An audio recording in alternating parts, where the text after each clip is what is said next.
Bien, bonjour à toutes et à tous. Tout d'abord, meilleurs vœux pour cette année. Alors, j'essaie toujours de trouver des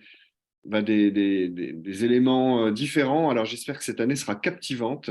Alors, je dis différent, mais en fait, je l'ai dit dans un webinaire hier, donc je trouve que ce mot est intéressant. Captivant, voilà. Que vos projets soient captivants. Ça voudra dire qu'ils vont réussir certainement. Voilà. Alors, c'est le premier webinaire de la FIED de l'année, donc que nous organisons avec Sandrine Albert ici présente.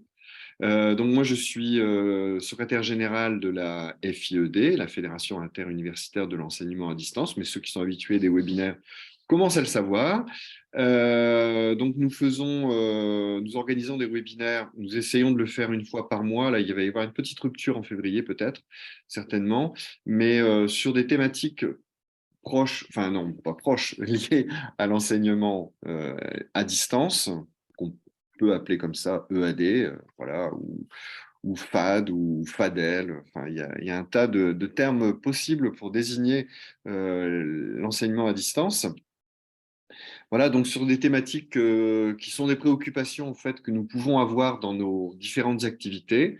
Le but, c'est d'avoir un échange de pratiques, donc c'est relativement informel, ça doit rester des webinaires sympathiques où on fait des échanges de pratiques et où on capitalise les échanges de pratiques, bah, puisque la vidéo sera présente dans le site de la FIED, et puis aussi par les échanges que nous allons avoir. Vous pourrez lever la main pour interagir à l'oral si vous le souhaitez, dans les moments de pause que vont ménager les orateurs. Et bien sûr, vous pouvez poser vos questions par chat. Sandrine et moi, nous faisons le tri des questions qui se posent. Alors, moi-même, je suis donc secrétaire général de la FIED, je suis à l'Université de Lille, je travaille à la direction d'appui stratégique et pilotage de l'Université de Lille, je suis chercheur associé au laboratoire CIREL, équipe Trigone. Donc ma spécialité, c'est plus les sciences de l'éducation et plus particulièrement les technologies éducatives. Voilà. Et donc, le webinaire concerne aujourd'hui les badges. Donc, les badges, les open badges. Et pour nous parler des open badges, nous avons invité et nous avons eu le plaisir de pouvoir inviter donc Raphaëla Loth et Bastien Rollin de Bourgogne, de l'Université Bourgogne-Franche-Comté, qui vont donc nous parler, qui vont pouvoir nous présenter en pratique des badges et ils pourront répondre à toutes vos questions que vous pouvez vous poser sur les badges et leurs usages. Alors, Raphaëla Loth est ingénieure pédagogique au sein de l'accélérateur de transformation pédagogique qui est un levier stratégique du NCU, nouveau cursus de l'université, réussir et innover, transformer, mobiliser en Bourgogne-Franche-Comté, et qui est destiné à faire de la réussite étudiante pour tout un enjeu majeur. Bastien Rollin a entamé en octobre 2019 une thèse internationale de doctorat. Celle-ci est financée d'ailleurs par l'université de Mons et par l'université de Bourgogne-Franche-Comté. C'est le fruit d'un appel lancé dans le cadre du troisième programme d'investissement d'avenir, nouveau cursus d'université, dont l'objectif est d'assurer une meilleure réussite en cycle universitaire. Chacun pourra éventuellement compléter la présentation qui en est faite. Donc, alors sur les modalités pratiques, vous avez donc la possibilité d'interagir sur les moments qui vous seront proposés par les animateurs. Et puis aussi, Sandrine et moi, on se permettra aussi, s'il y a des questions très importantes à poser, de les introduire la discussion. Donc, il y aura une phase un peu théorique où Raphaëla et Bastien vont exposer ce que sont les badges. Et puis ensuite, nous passerons au côté pratique et aux questions. Donc là, pour l'instant, je vous demande de couper vos micros Ça évitera en fait tout parasitage. Et donc, je vais laisser la parole à Raphaëla et Bastien pour commencer ce webinaire. Voilà, Raphaëla, vous pouvez… Oui, merci beaucoup. Alors, est-ce que vous voyez bien mon écran? Oui, c'est parfait. Ça a l'air bon. Et de présenter comme ça me permet de garder quand même un œil sur le chat. Voilà. Alors, bonjour à toutes et à tous. Merci beaucoup pour cette présentation. Je suis donc Raphaëla Laude. Je vais partager cette présentation avec Bastien Rollin sur l'Open Badge comme dispositif, outil de la reconnaissance ouverte, en 3 parties qui va nous permettre d'avoir des discussions sur chacune des parties. Une première sur qu'est-ce que c'est, qu'est-ce qu'on entend par reconnaissance ouverte, pourquoi on parle de reconnaissance ouverte quand on parle d'Open Badge et qu'est-ce que c'est que l'Open Badge. Ensuite, Bastien pourra présenter ses travaux de recherche sur l'impact de cet outil, la valorisation des apprentissages informels. Et puis, je reviendrai parler des expérimentations qu'on a mis en place à l'Université de Bourgogne-Franche-Comté, comment concrètement on a déployé des Open Badge dans les différents établissements, puisque le PIA sur lequel je travaille, et certains de mes collègues sont là aussi aujourd'hui et pourront intervenir s'ils le souhaitent, est porté par l'Université de Bourgogne-Franche-Comté, qui est une communauté d'établissements qui regroupe des écoles d'ingénieurs, écoles de commerce et établissements universitaires.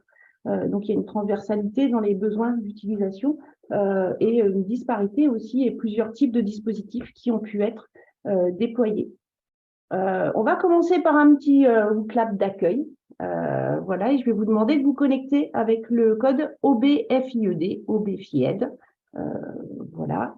Je vais départager, repartager mon écran pour pouvoir partager avec vous les questions et les résultats le temps que vous vous connectiez donc avec le code OBFIED sur wooclap.com.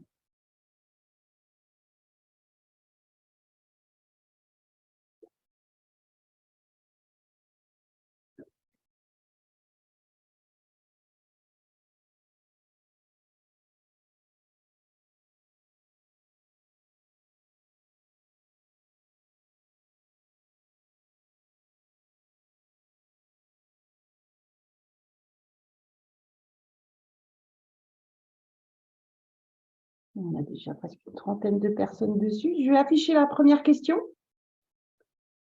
Le temps que les derniers arrivent, donc avec le code OBFIED, vous le voyez encore affiché là. Juste un mur d'humeur, vous avez juste à cliquer sur le personnage qui représente le mieux votre humeur en démarrant ce webinaire et surtout cliquez sur valider en dessous pour qu'on puisse voir, voilà, s'afficher notre mur d'humeur des personnes présentes aujourd'hui.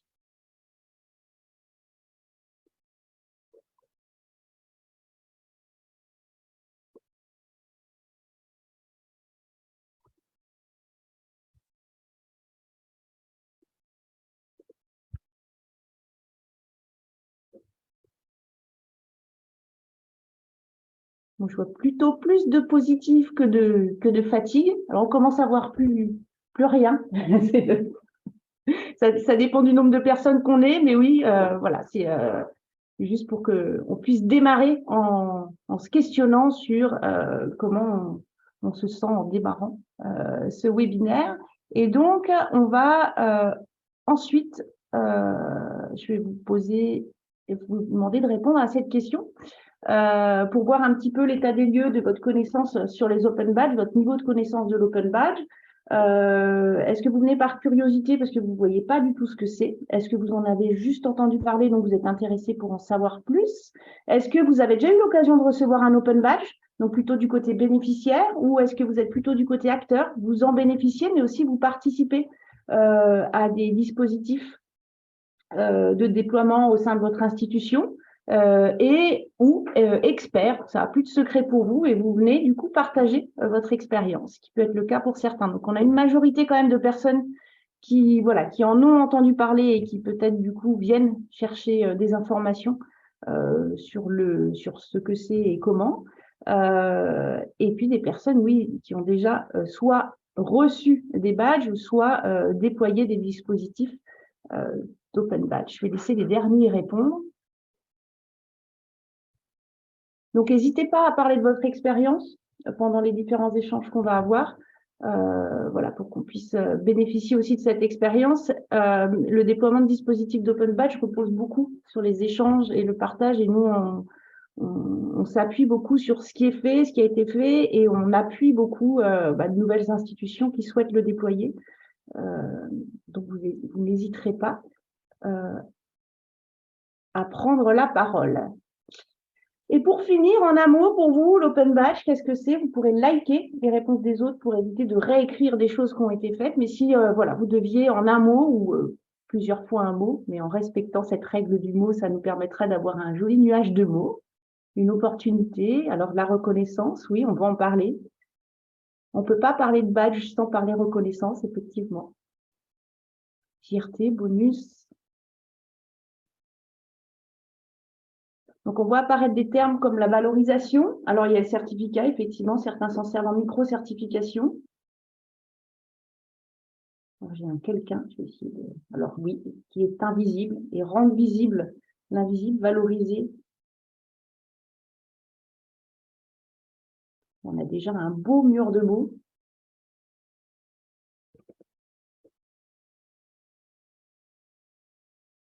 Alors, on a des choses, effectivement, qui sont un peu plus...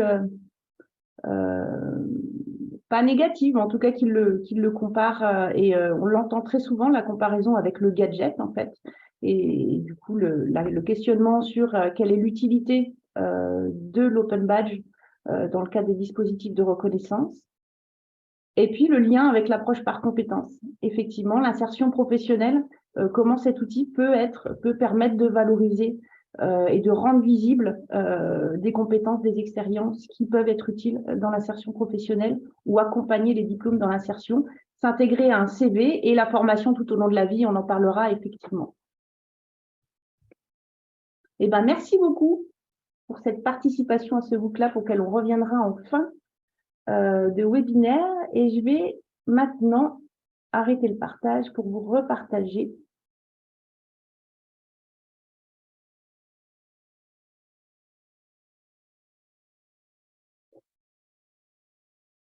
notre présentation. Comme on l'a dit, la première partie, on va s'intéresser à la reconnaissance ouverte aux Open Badge et faire un premier point sur ce que c'est l'Open Badge et qu'est-ce qu'on attend, qu'est-ce qu'on entend par reconnaissance ouverte. Quand on parle de badge, on parle de reconnaissance ouverte puisque c'est un mouvement qui est né de la pratique de ces Open Badge. Il a été développé pour reconnaître les possibilités, enfin en tout cas permettre à tout le monde de reconnaître et de contribuer à la reconnaissance des autres. En 2016, lors des rencontres de l'éducation ouverte qui ont eu lieu à Bologne, les acteurs qui étaient en place ont décidé d'écrire et de signer une nouvelle déclaration de Bologne pour une reconnaissance ouverte. Cette déclaration, elle appelait à une architecture universelle ouverte pour que puissent être reconnus tous les apprentissages tout au long de la vie et dans tous les domaines. Donc l'objectif, c'était vraiment d'écrire qu'il y avait une pleine valeur et de reconnaître la pleine valeur des apprentissages non formels et informels tout au long de la vie, des réalisations, des aspirations et des engagements individuels. Donc c'est vraiment une reconnaissance ouverte sur tout type d'apprentissage tout au long de la vie et ouverte sur les individus et les institutions qui pouvaient reconnaître. Donc, c'était dire que la reconnaissance n'était pas seulement fermée aux institutions d'éducation qui pouvaient donner des diplômes, des certifications, mais qu'elle pouvait être ouverte à d'autres communautés, établissements, individus pour reconnaître des apprentissages qui étaient développés dans le cadre de ce qui était non formel ou informel. Donc la formation traditionnelle, effectivement, on le dit, alors les chiffres bougent selon les études, mais il y a une petite part des apprentissages qui sont développés en contexte formel et donc reconnus via des diplômes et des certifications. Et lors de nos interactions sociales, pendant notre expérience professionnelle, on a aussi des apprentissages qui se développent, donc des compétences, des expériences qui peuvent être reconnues, mais qui sont non visibles. Donc la reconnaissance à une institution et elle certifie de vos compétences à un instant T. Donc, c'est vraiment qu'une partie de vos apprentissages qui sont visibles. Et donc, le point de départ de ces démarches-là, de ces démarches de reconnaissance, et puis de la Fondation Mozilla, quand en 2011, elle a créé l'Open Badge, c'était de questionner la visibilité de tous ces apprentissages, de rendre visible cette face cachée de l'iceberg, comme on dit souvent, rendre visible ces apprentissages développés en contexte informel.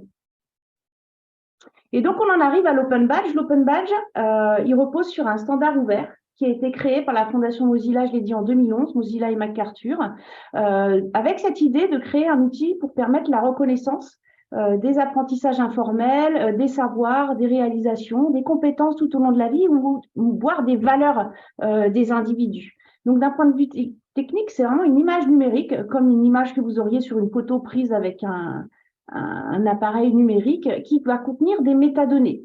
Ça a été conçu sur un standard international, c'est basé sur un format libre, open source, donc tout éditeur peut lire ces outils. Mais c'est vraiment ensuite le destinataire qui va choisir de le rendre opérationnel, de le cacher, de montrer certaines données ou d'autres et de montrer certaines des preuves, des documents qu'il aura intégrés à cet outil. Quand on parle des métadonnées, on a des données sur l'émetteur qui a émis le badge, une description sur ce que le badge reconnaît et une description sur les critères d'obtention. Qu'est-ce que le bénéficiaire a fait pour obtenir ce badge, pourquoi il en bénéficie. Ça va d'une simple participation, par exemple, à un colloque ou à une formation, pour un badge de participation, et ça peut aller jusqu'à des preuves demandées de réalisation qui sont intégrées, demandées, envoyées par le bénéficiaire et qui sont intégrées donc des critères qui pourraient dire le bénéficiaire a, je sais pas, effectué ses 12 heures de formation et a mis en œuvre dans un contexte spécifique telle ou telle compétence ou a participé à telle ou telle expérience, hackathon ou autre, parfois on le voit. Et parfois, ça peut être associé à des référentiels de compétences. Et puis, on a le côté bénéficiaire. Donc, le badge, quand il est émis, il va intégrer de nouvelles métadonnées sur le bénéficiaire, donc à qui a été proposé le badge ou qui l'a demandé. Les preuves, s'il y a lieu, c'est-à-dire au moment où un badge est émis, on peut demander au bénéficiaire d'y intégrer des preuves, la date d'émission, et puis parfois une date d'expiration. Lorsque vous créez des open badges, vous pouvez y intégrer des dates d'expiration, et puis un URL de vérification. Le standard est vérifiable et invalsifiable, et vous avez un URL qui permet de dire ce badge cuit de cette manière, c'est-à-dire avec le badge opérationnel qui peut être donné et le badge qui a été émis, vous pouvez vérifier l'identification de l'émetteur, du bénéficiaire, la date d'émission et toute autre indication, toute autre donnée qui ont été intégrées au sein de l'Open Badge.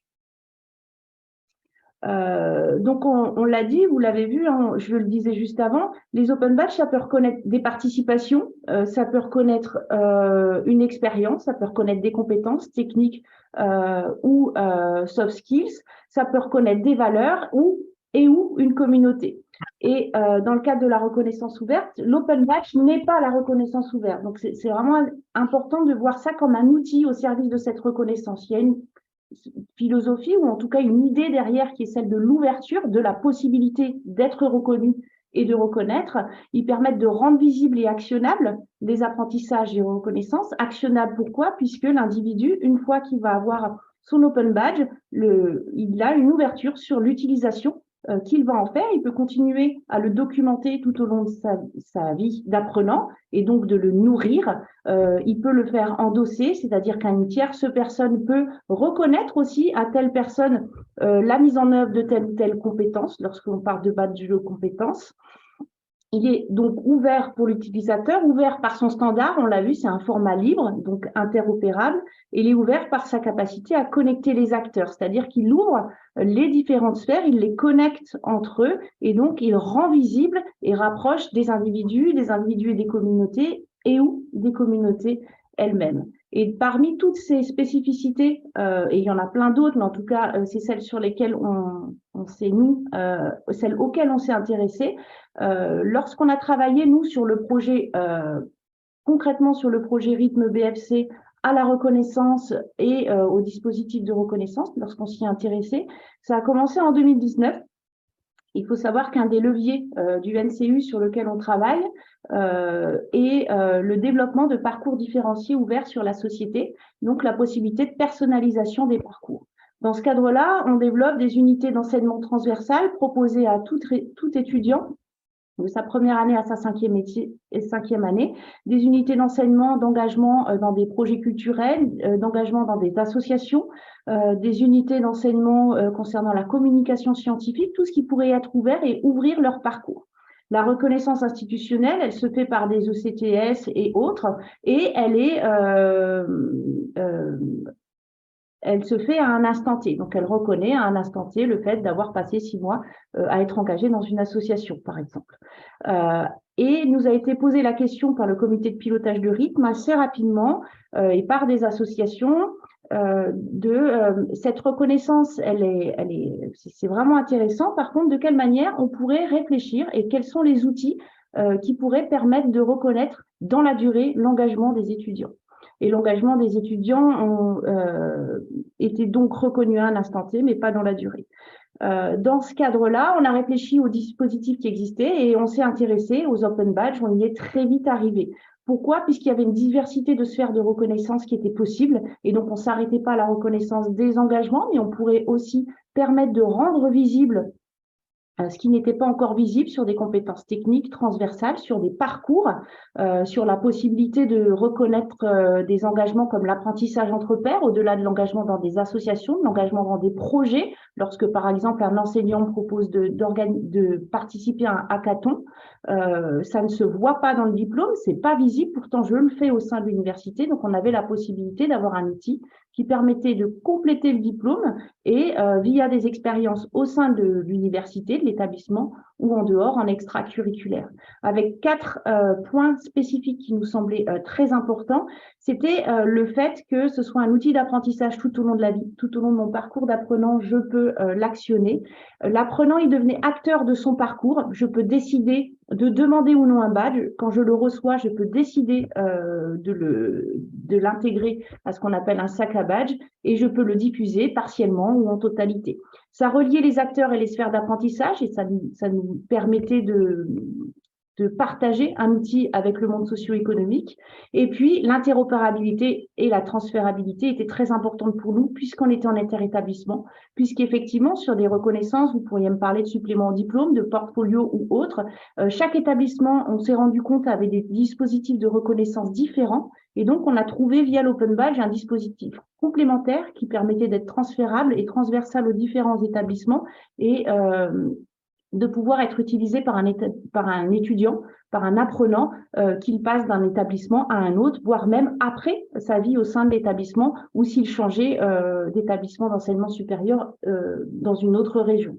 Donc, c'est tout ça qui nous a intéressés dans l'Open Badge et qui nous semblait intéressant de vous présenter. Voilà.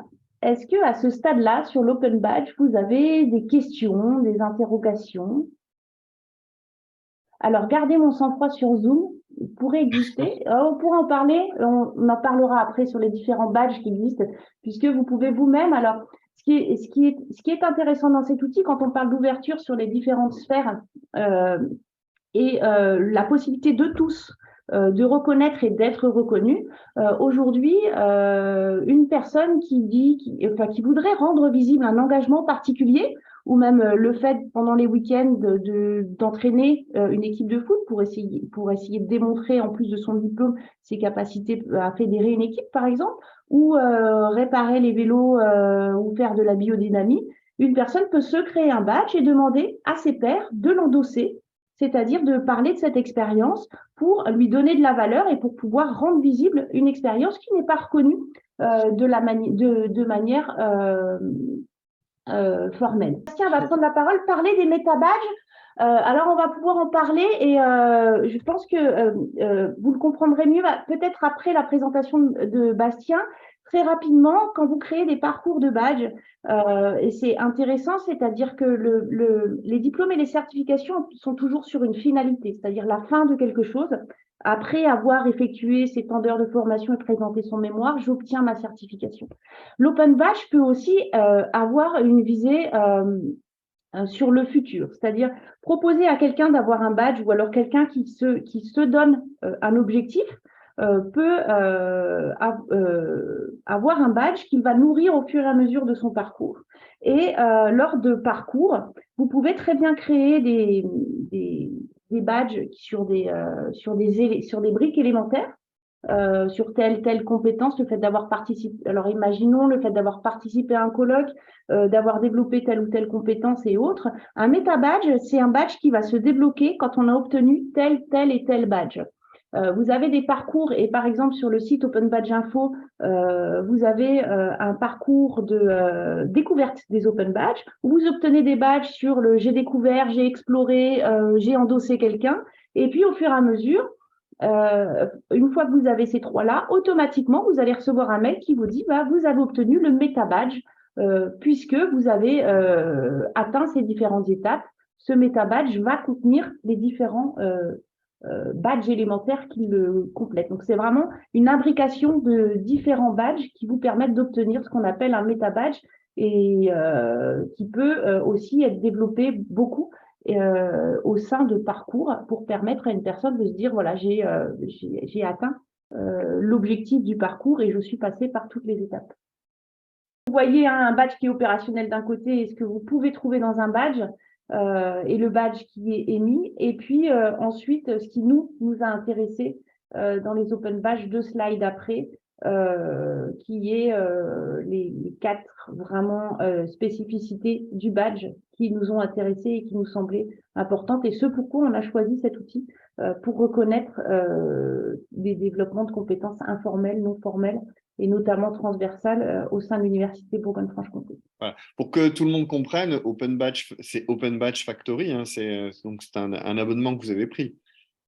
Alors oui, et qui n'est pas obligatoire, donc on en parlera vraiment sur la mise en œuvre. Quand on développe des open badges, il y a 2 interfaces. Il y a une interface qui va être celle de la création et de la diffusion des open badges, dans laquelle vous allez pouvoir forger votre badge, on appelle ça une forge. Donc décrire les critères sur lesquels il sera obtenu, créer des formulaires si vous le souhaitez que l'apprenant devra remplir pour formuler sa demande, recevoir les demandes, accepter ou non les demandes, pouvoir avoir un retour sur vos demandes, mais surtout y créer vos badges. Et puis en parallèle, l'apprenant, lui, le bénéficiaire, va avoir ce qu'on appelle un sac à badge. Nous, on a utilisé, effectivement, on a choisi Open Badge Factory et je pourrais vous en parler, c'est ce que va choisir aussi le national sur un projet qui est en cours de développement d'une plateforme nationale. On a choisi Open Badge Factory, qui est effectivement une plateforme payante, puisque développe pas mal d'outils pour permettre la création et la diffusion et le suivi de vos Open Badges. Et puis en parallèle, il propose Open Badge Passport, qui est une plateforme gratuite qui permet de récolter ces badges, de créer des badges de profil, de se connecter avec des personnes de la communauté et de rendre visibles ces open badges ou non, ou en tout cas de les actionner. On pose une question, j'ai une autre petite question. Comment avez-vous décidé du design de vos badges? On spoil un peu. On l'a co-créé avec des étudiants d'un IUT. Ça nous a semblé important. Voilà, mais je vous montrerai après. On a créé une matrice de badge et qu'on pourra partager aussi, il n'y a pas de souci. Et puis au national, le Dôme à Caen vous partage un générateur de visuels de badge qui est beaucoup utilisé en France et qui est porté par cet établissement de culture scientifique en Normandie et qui, en droit ouvert, propose une matrice de création de badge avec une matrice graphique qui propose de créer un design de badge. Avez-vous intégré ces badges dans Moodle ou non? Un des établissements l'a fait, c'est l'UT de Belfort-Montbéliard. Il suffit de demander le plugin à Open Badge Factory. Il y a un plugin qui s'intègre dans Moodle pour permettre au sein de Moodle d'émettre des Open Badges créés sous Open Badge Factory. Moi, pour ma part, donc, je vais expliquer un peu ce qui se dit au niveau de la recherche, au niveau justement des Open Badges. Puis, je vais présenter donc 2 travaux qui sont issus de ma thèse et que j'ai notamment donc, mené dans ce cadre. Donc, l'un qui va se rapporter à une expérimentation d'Open Badge qu'on avait mis en place donc, à l'Université de Bourgogne-Franche-Comté, donc avec des premières années en licence en sciences de l'éducation. Donc, je vous en parlerai un peu plus en détail. Et un autre travail qui va concerner un peu plus les collectifs territoriaux d'Open Badge qui ont émergé sur le territoire français. Et on verra finalement que c'est un peu une singularité mondiale et on regardera pourquoi justement ces collectifs ont été créés en France et pas ailleurs. Mais je vais revenir, alors dans un premier temps, sur sur le contexte un peu global de l'Open Badge. Donc là, si tu peux tourner la diapo, s'il te plaît, Voilà, Thierry. je peux le faire. Voilà, merci. Donc, au niveau de la naissance de l'Open Badge, de la naissance de l'outil, on peut dire qu'il y a deux événements, qu'il y a deux facteurs qui rentrent finalement en compte dans l'émergence de ce nouvel outil. Donc, le premier, c'est la mise en avant finalement du paradigme de la compétence. Donc, en effet, selon Montchartre, nous sommes passés d'un modèle de la qualification à un modèle de la compétence. Donc, ce modèle a notamment pris de l'ampleur au milieu des années, on va dire au milieu des années 80, justement lors de l'émergence des diplômes qui étaient construits autour de référentiels de compétences. Donc, comme le disent assez bien d'ailleurs, et à juste titre, Chevigné et Coulet, pour justifier ce changement d'approche, les différentes organisations internationales mettent en avant alors, les mutations sociales, mais aussi les mutations économiques qui ont touché nos sociétés ces dernières années. Donc, à travers des restructurations de secteurs de production, à travers le renouvellement fréquent également des métiers et à travers l'évolution des formes et de l'organisation du travail. Donc, dans ce nouveau paradigme, la maîtrise de savoirs abstraits ou encore les diplômes ne suffisent plus finalement dans le monde du travail et l'individu se doit d'être acteur vraiment de sa vie professionnelle, alors en étant autonome, en démontrant des capacités d'adaptation et en étant capable aussi de prendre des initiatives. Donc selon Meyer, on a un véritable primat qui est désormais accordé à la certification, notamment des compétences.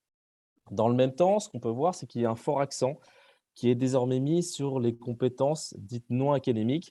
Alors, on assiste vraiment ces dernières années à un véritable essor de ces dernières.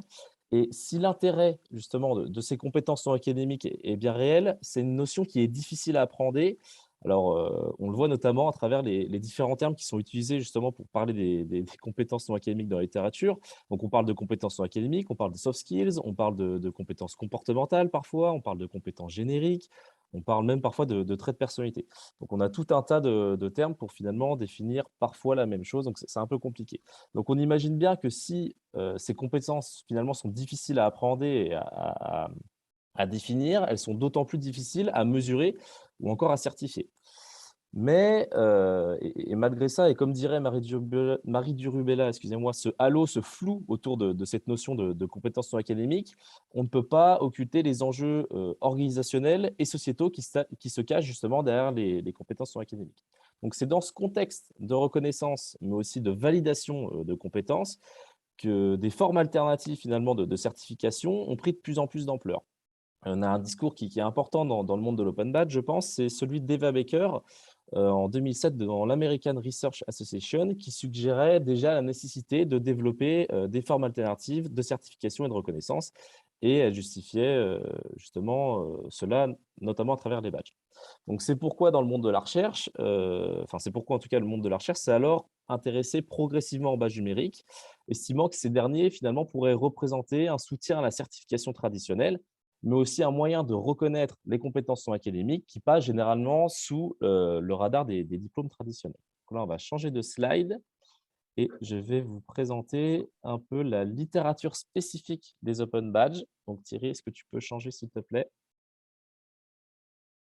Parfait, merci. Donc là, je vous ai mis finalement les entrées récurrentes à propos de la littérature des Open Badges. Donc finalement, les entrées qui permettent d'analyser l'intérêt de cet outil pour l'enseignement et la formation. Alors devant chaque entrée, je vous ai mis plusieurs auteurs, donc vous pouvez retrouver un peu les travaux de ces derniers. Donc la première entrée va concerner la motivation. Donc là, l'Open Badge sera présent pour encourager la découverte, pour promouvoir l'engagement ou encore sera là pour favoriser l'acquisition de connaissances et de compétences. La seconde entrée va concerner la reconnaissance. Donc là, c'est tout ce qui va être validation, mesure et reconnaissance des connaissances et des compétences qui sont acquises dans tous les contextes d'apprentissage. Et j'insiste bien dans tous les contextes d'apprentissage. Et c'est finalement construire et formaliser une identité et un parcours. La troisième entrée va concerner les preuves de réussite. Donc là, c'est finalement relier le badge numérique à des métadonnées, donc on vous en a déjà un peu parlé, qui contiennent donc des preuves de compétences, des preuves de réalisation, des preuves de connaissances. Et finalement, ça va nous permettre de créer une représentation granulaire des capacités pour cartographier au mieux les progrès d'un individu. Et on a une dernière entrée, donc le long life learning. Donc là, c'est rendre l'apprentissage plus transparent, plus accessible pour encourager alors l'engagement individuel, mais aussi collectif, dans une démarche de développement professionnel et personnel. Donc, c'est l'apprentissage tout au long de la vie. Alors, cependant, et bien que les chercheurs s'attardent dans un premier temps vraiment davantage sur les avantages justement des open badges, on a certaines critiques qu'on ne peut pas occulter. Alors, du coup, le diapo n'est pas à jour parce que j'aurais pu rajouter Bob dans les critiques, mais on le mettra peut-être à jour. Mais on a du coup plusieurs critiques qui émergent. Donc, on a la crédibilité de l'outil. Donc, est-ce que l'open badge ne serait pas juste un bon point finalement que de distribuer la maîtresse quand on était plus jeune? Donc, cet aspect un peu image Panini. On a une seconde critique qui revient assez régulièrement également, qui concerne la valeur de l'outil, donc la valeur du signal qu'il dégage, notamment dans le monde professionnel. Et enfin, on a une dernière critique qui pointe un peu le doigt, enfin qui pointe du doigt le potentiel aspect pervers de la ludification, de la gamification dans l'enseignement. Donc finalement, mettre en place des badges, est-ce que ça ne va pas favoriser une course aux badges qui pourrait être néfaste dans l'apprentissage parce qu'on va privilégier la motivation extrinsèque? Alors maintenant, on va changer de slide, s'il te plaît, Thierry. Et on va revenir, du coup, donc, ce dont je vous parlais tout à l'heure, donc une expérimentation qu'on avait menée à l'Université de Bourgogne-Franche-Comté, donc après ce petit tour de recherche, et qu'on avait mené notamment dans une première année de licence à l'UBFC. Alors, je vais revenir un petit peu sur le contexte de l'expérimentation. Donc, tout d'abord, et on le sait, l'approche par compétences, et ce que je vous disais tout à l'heure, elle s'est diffusée progressivement au sein des universités. Alors, particulièrement à la suite du processus de Bologne, donc au début des années 2000, si je ne dis pas de bêtises. Donc, dans leur souhait de professionnaliser leurs étudiants, les universités sont amenées désormais à considérer aussi bien les savoirs et les compétences disciplinaires que les compétences dites génériques ou encore appelées transversales. Donc, à l'instar de Berthaud, nous, on va considérer ici que les compétences transversales sont des métacompétences finalement qui peuvent se décomposer en une multitude de sous-compétences qui sont plus spécifiques et propres à un contexte donné. Donc, c'est des compétences qui peuvent être à la fois cognitives et sociales et qui se rapportent aussi bien à des savoirs qu'à des savoir-faire ou encore des savoir-être. Et elles sont imaginées, bien évidemment, comme largement transférables d'un contexte à l'autre. Donc, ces compétences transversales auraient un intérêt aussi bien dans le contexte universitaire, donc pour réussir à l'université, mais aussi dans le contexte professionnel, qui sont des compétences très recherchées aujourd'hui. Donc, on a plusieurs travaux qui ont montré justement l'importance de certaines compétences transversales dans la réussite universitaire. Donc là, je vous renvoie notamment aux travaux de Sébastien Beauvais. Et ces compétences, elles sont parfois dissimulées dans ce que nous appelons le curriculum caché. Et par conséquent, elles sont complexes à décoder et assimiler pour les étudiants et particulièrement pour les primo-arrivants. Donc, on a des travaux un peu fondateurs, comme les travaux de Coulon encore à Lava, qui ont notamment développé le concept de métier étudiant. Et ces deux auteurs donc, nous disent que l'apprentissage de ce métier par les primo-arrivants dans l'université suppose donc l'acquisition de compétences transversales, telles que des capacités d'organisation ou encore des capacités d'analyse et de synthèse.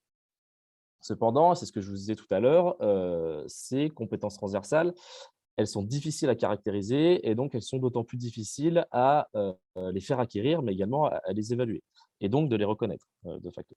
Donc face justement à cette complexité inhérente à l'évaluation des compétences transversales, les universités cherchent aujourd'hui à s'adapter alors en diversifiant leurs formes pédagogiques et leurs modalités d'apprentissage afin de mieux justement les prendre en compte dans le cadre de leur formation, notamment professionnalisante.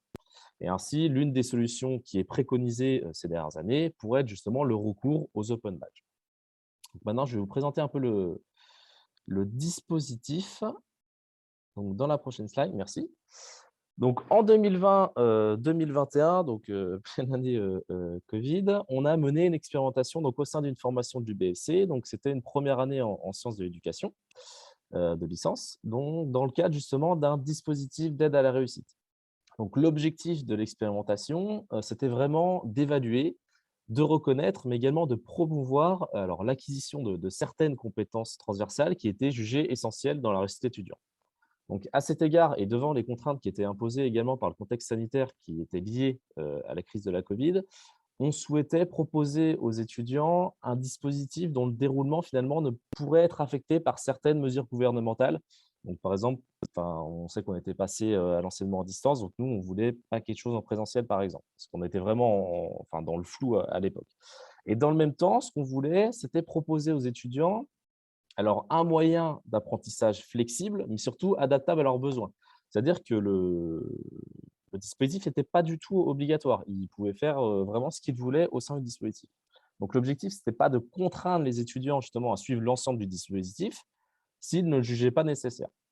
Donc c'est pourquoi on a retenu quelque chose, un outil. Donc on a retenu le MOOC Viser la réussite, devenir un super étudiant, alors qui a été développé par une équipe d'enseignants et d'enseignantes à l'université de Namur.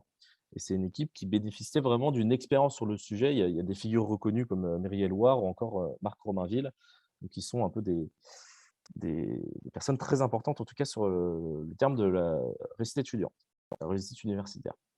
Et c'est un mot qui avait eu vraiment un gros succès lors de l'année académique 2019-2020.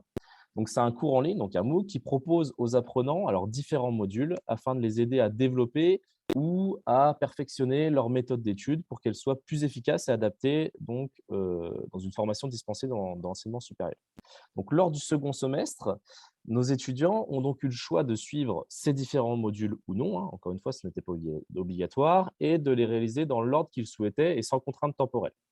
Donc, en fonction de leur réussite et de leur investissement, les apprenants pouvaient demander à acquérir certains open badges. Donc, chaque module du MOOC était badgé, et donc c'est pourquoi on a créé donc 4 badges disposant chacun de plusieurs niveaux, montrant ainsi la progression et le niveau d'avancement de l'individu. Donc là, je vais vous présenter l'un des badges, donc à la prochaine slide, Thierry, s'il te plaît. Donc là, je vous ai pris l'exemple du badge donc analyse et synthèse. Donc tous les badges numériques étaient construits sur le même modèle. Donc, par exemple, le badge analyse et synthèse disposait de 3 niveaux. Donc un niveau j'explore, un niveau j'approfondis et un niveau j'ai démontré. Donc le premier niveau j'explore était débloqué lorsque l'apprenant obtenait au moins 50% à un test, à une évaluation qui comprenait des questions fermées et des questions ouvertes. Le deuxième niveau, donc j'approfondis, et lui était obtenu lorsque l'étudiant obtenait au moins 75% à ce même test. Et c'était un test qui avait été construit afin d'évaluer notamment les connaissances donc, dites déclaratives, donc le quoi, mais aussi procédurales, donc le comment, qui étaient acquises lors de la réalisation du module concerné. Donc, tout au long du module, les étudiants apprenaient à traiter activement une matière, donc en profondeur, en identifiant et en enrichissant leur répertoire de stratégies d'analyse et de synthèse. Donc, ils prenaient part à des exercices, alors généralement c'était sous forme de plusieurs défis, afin de s'auto-évaluer, mais aussi de développer justement leurs compétences analytiques et synthétiques. Et enfin, on avait un dernier niveau, et là c'est le plus intéressant parce qu'il exploite un peu plus le potentiel des open badges, qui pouvait être obtenu, donc c'était le niveau j'ai démontré. Donc les individus pouvaient acquérir ce dernier niveau à la suite de l'envoi d'une preuve, d'une réalisation de leur choix qui démontrait justement leur capacité d'analyse et de synthèse. Donc le niveau 3 là, du badge a donc ici pour objectif finalement d'évaluer les compétences ciblées par le module, c'est-à-dire l'aptitude de l'étudiant à mobiliser et à mettre en œuvre à bon escient, donc dans une situation complexe, les connaissances déclaratives, procédurales et conditionnelles qu'il a obtenu tout au long de la réalisation du module concerné.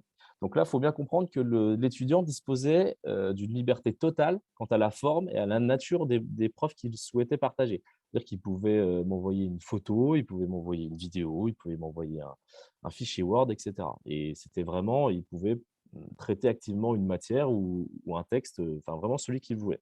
Donc, il y avait vraiment une liberté totale de l'apprenant. Donc, on responsabilisait finalement beaucoup plus l'apprenant. Et on avait créé également donc un méta-badge, donc pour revenir donc un badge de parcours qui, lui, donc valorisait le parcours d'ensemble de l'étudiant. Donc, on l'avait appelé super étudiant, donc comme le MOOC, et il était débloqué lorsque les étudiants débloquaient les 4 badges orange. Donc, on avait 4 badges orange, 4 badges de compétences. On va changer de slide, du coup, s'il te plaît. Et je vais revenir un petit peu sur l'enquête donc pré-expérimentation, parce qu'on a des résultats qui sont intéressants. Donc, on avait diffusé un questionnaire aux étudiants qui étaient concernés par l'expérimentation, donc en L1 sciences de l'éducation, qui concernait alors 120 étudiants au début d'année. Et vu que l'expérimentation a été menée ensuite au second semestre, on avait un peu de perte, parce qu'on est en L1, mais on était tombé, on avait dû perdre 15 étudiants, je crois, quelque chose comme ça. Donc, on a eu des résultats intéressants. Tout d'abord, c'est que la notion de compétence on voit qu'elle est un peu devenue centrale pour les étudiants, en tout cas qui étaient interrogés dans le cadre de cette enquête, puisqu'ils considéraient que justement la compétence était un important facteur de réussite dans la vie. Donc on avait 60% des étudiants qui estimaient que les compétences jouaient un rôle très important dans leur réussite. À titre de comparaison, ils étaient seulement 50%, alors 50, enfin seulement 50% à juger le diplôme comme très important. Donc on voit bien que pour nos étudiants, les compétences priment donc sur le diplôme aujourd'hui. Donc c'est un résultat qui pourrait indiquer une perte de confiance de nos étudiants donc vis-à-vis du diplôme, qui se manifeste par une moindre adhésion peut-être au concept de méritocratie scolaire, ainsi qu'une croyance plus élevée envers les compétences qui peuvent notamment s'acquérir hors du système scolaire. Alors, nos résultats, ils montrent également que les étudiants de l'enseignement supérieur souhaitaient davantage de reconnaissance. On a vraiment vu qu'ils étaient en déficit de reconnaissance, mais aussi une meilleure valorisation des compétences, alors notamment transversales, qu'ils acquièrent lors de leurs expériences extracurriculaires, mais aussi académiques. Donc, c'est un résultat qui peut paraître surprenant, hein, au vu des efforts consentis ces dernières années par les établissements de l'enseignement supérieur, afin justement de valoriser notamment l'engagement étudiant. Alors, on peut émettre 2 hypothèses. La première, c'est que les outils actuels proposés par les établissements sont peut-être méconnus par les étudiants. Personnellement, je ne pense pas et je partirais plutôt sur la deuxième hypothèse qui consiste à dire que ces étudiants-là, en fait, ne se reconnaissent pas suffisamment dans ces outils. Moi, je partirais plutôt sur cette seconde hypothèse qui tend quand même à se confirmer au vu des résultats du questionnaire. Donc cela justifiait donc en partie, notre recours donc au badge numérique qui promet de valoriser et de faciliter finalement l'évaluation de ces compétences transversales. Donc on avait également un volet open badge dans l'enquête. On va voir du coup dans le prochain slide, que tu peux tourner Thierry s'il te plaît. Ouais, voilà. Donc, le volet open badge de l'enquête, alors là, il révélait, et sans surprise, hein, que les étudiants méconnaissaient largement ce nouvel outil digital. Donc, on n'a aucun d'entre eux qui avait obtenu des badges numériques avant notre présentation. Ils étaient seulement 7% à connaître leur existence avant notre présentation. Donc, c'est très, très peu. Donc, ça pourrait être un résultat négatif, mais malgré tout, on avait des très beaux résultats parce que malgré ce constat, l'outil, il éveillait vraiment l'intérêt de nos étudiants puisqu'ils étaient 81% suite à notre présentation qui souhaitaient obtenir des badges numériques à l'université. Donc, c'est vraiment énorme, 80%. Et on avait seulement 2% qui n'en voulaient plutôt pas. Dans le même temps, on avait 2 étudiants sur 3 qui trouveraient important le fait d'obtenir des badges numériques si l'université en délivrait. Donc, il y a une notion importante aussi derrière. Et plus encourageant encore, je pense, on avait 68% des étudiants interrogés qui estimaient que les open badges les motiveraient davantage dans le cadre de leurs études. Donc, l'intérêt pour l'outil, ainsi que le besoin de reconnaissance, donc de compétences qui avaient été exprimées par nos étudiants donc via le questionnaire, nous a vraiment conforté dans le choix justement de proposer des badges numériques au sein de cette promotion.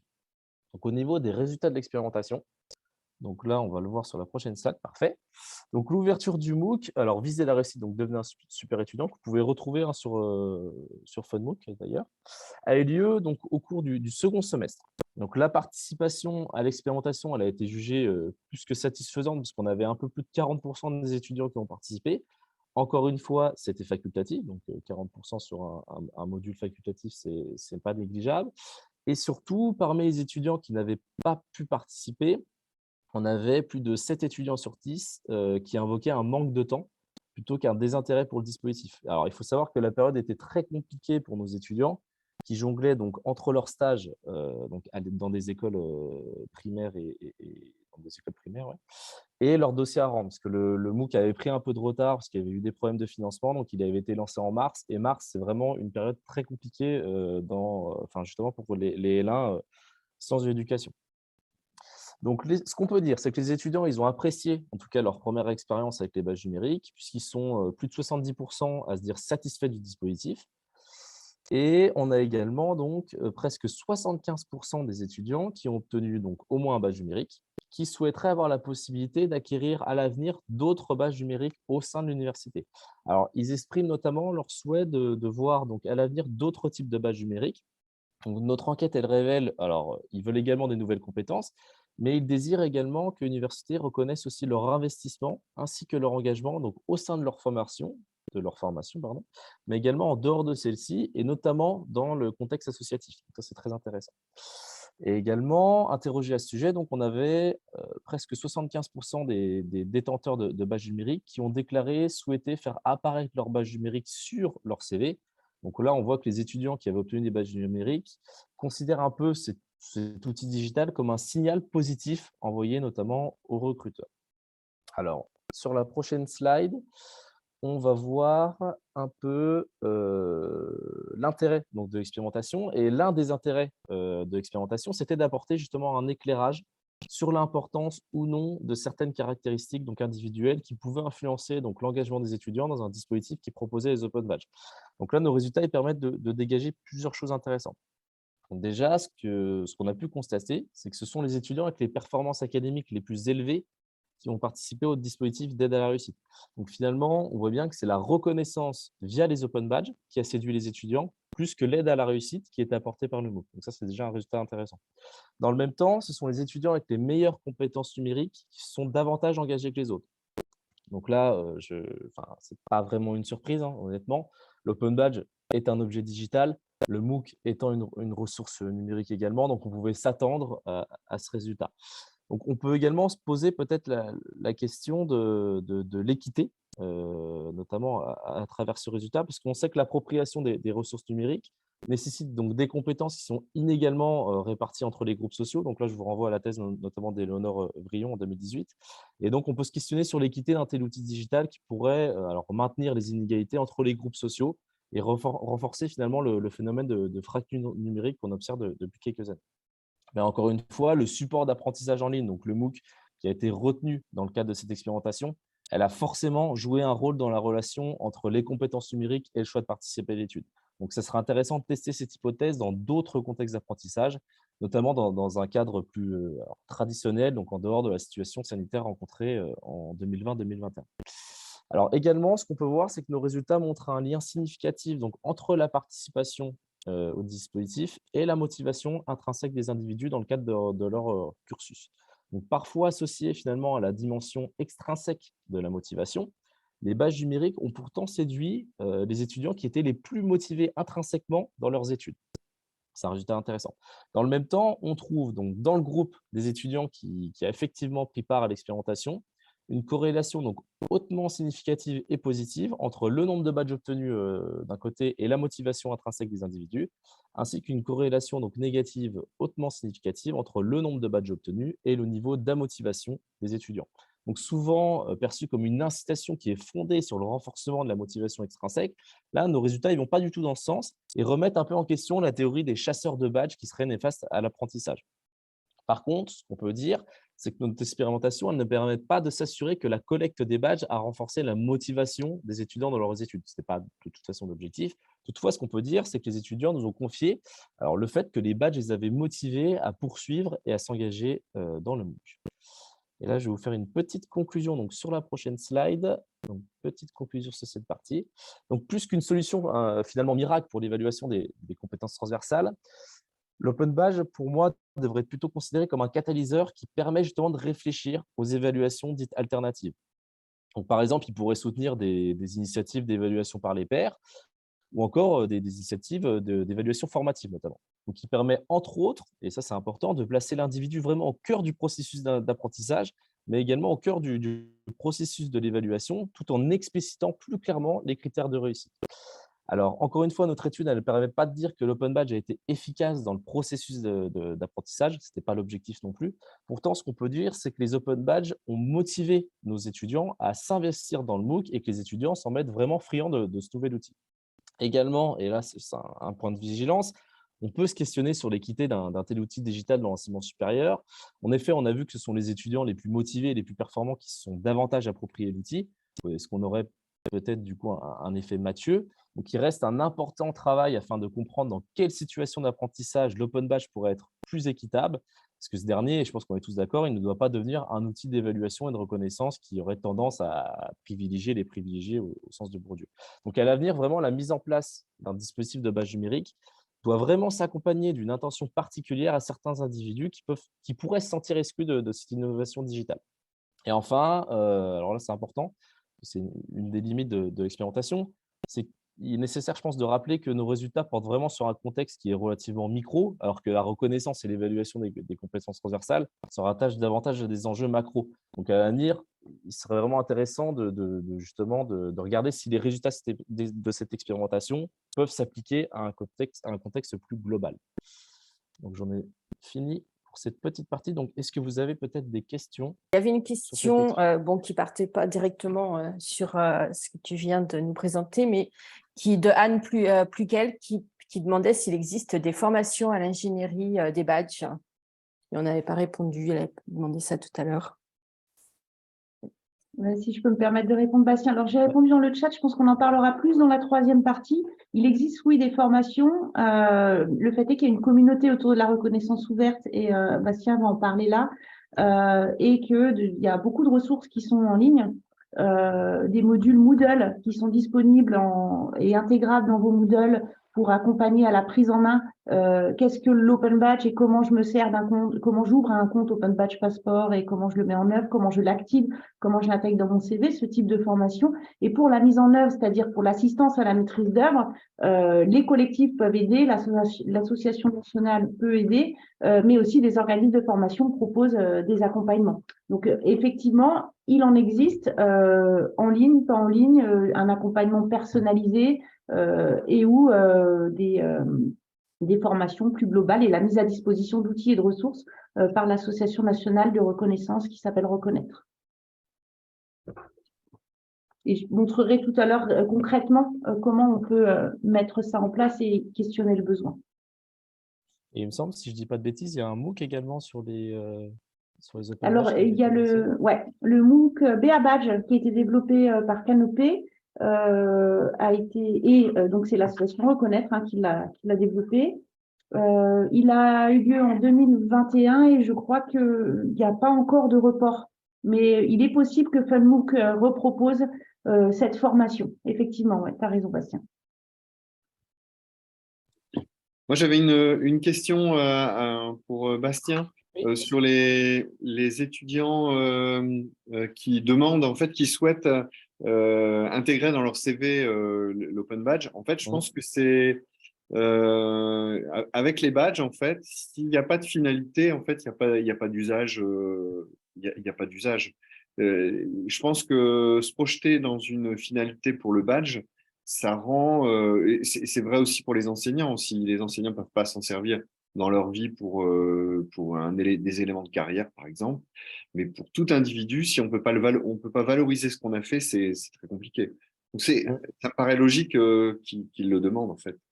Ah oui, oui, c'était un résultat qui était plutôt logique, puisque eux, ce qui leur intéresse finalement, c'est que ça leur permet d'être plus employables. Et eux, ils voient cet intérêt-là justement dans le badge. Et encore une fois, oui, il faut que tout le monde trouve son intérêt, alors que ce soit les étudiants, mais que ce soit également les enseignants ou les professionnels. Et c'est pour ça, souvent, dans les open badges, on assiste à des co-constructions finalement de badges, où on met vraiment autour de la table différents acteurs, et notamment des étudiants, parfois même dans le cadre justement de l'évaluation. Très bien. Sur le sol français. Et qui me paraît très intéressant, justement, parce que c'est une singularité dans le monde. Donc, si on s'intéresse un petit peu donc, au contexte français des Open Badges, on peut dire qu'on est un petit peu en retrait. Alors, pas vraiment, parce que ces dernières années, je pense qu'on a rattrapé leur retard, mais à l'époque, quand j'ai fait cette recherche, donc il y a 2 ans maintenant, on était un peu en retrait sur l'utilisation de l'Open Badge par rapport à d'autres pays, donc comme les États-Unis, l'Italie ou encore la Finlande. Alors, en Europe, on est plutôt un bon élève. Après, par rapport aux États-Unis, c'est pas vraiment la même chose. Donc, par contre, ce qu'on peut dire, c'est que l'intérêt pour les open badges, en France, il semble vraiment grandir ces dernières années et surtout ces derniers mois, j'ai l'impression. Et c'est là que ça va devenir intéressant. C'est que nous avons remarqué qu'en France, justement, et encore une fois, c'est une singularité française, c'est que des collectifs d'open badge se sont formés, se sont regroupés sur nos territoires, notamment dans nos régions. Donc, concrètement, ces collectifs territoriaux regroupent des acteurs régionaux qui travaillent sur la construction d'une démarche commune de mise en place d'open badge. Alors, ces collectifs sont composés de différents acteurs qui viennent vraiment d'horizons différents. Puisqu'on a par exemple des acteurs de l'université, on a des acteurs de la DRAF, on a des acteurs de la DAN, donc de la délégation académique au numérique éducatif. On a également le conseil régional, on a des Fab Labs, on a des entreprises. Donc vraiment, il y a une diversité dans les profils des acteurs qui rejoignent justement ces collectifs territoriaux. Alors, je vous ai mis sur le PowerPoint donc, quelques collectifs territoriaux d'Open Badge. Donc, on peut citer Badgeons la Normandie, donc, qui est le premier collectif qui a vu le jour en France. On a également le réseau BOAT, donc en Nouvelle-Aquitaine. Et ensuite, on a également le collectif Bravo BFC en Bourgogne-Franche-Comté. Et c'est ce dernier qui va particulièrement nous intéresser dans la suite de cette présentation, parce que c'est celui que j'ai étudié. Donc, est-ce que tu peux passer la slide, s'il te plaît? Hop, parfait. Donc, on s'est posé plusieurs questions de recherche parce que ce nouveau tout numérique, donc qu'est l'Open Badge, couplé justement à cette singularité territoriale française, nous a vraiment interpellés. Et on s'est dit qu'il y avait certainement donc, une recherche intéressante à mener dans ce contexte-ci. Donc, on s'est posé plusieurs questions. Donc, tout d'abord, qu'est-ce que peut apporter finalement l'Open Badge dans la reconfiguration des rapports au savoir et aux espaces? Et également, quel rôle pouvait jouer la dynamique territoriale dans la diffusion justement des Open Badges? Et ça rejoint une question un peu plus globale, à savoir, est-ce que l'Open Badge peut être un outil efficace au service de la relation donc formation-emploi au sein de nos territoires? Donc là, on va changer de slide également, s'il te plaît. Donc justement, pour apporter… je crois que c'est celle… ouais. Hop, ouais, c'est ça.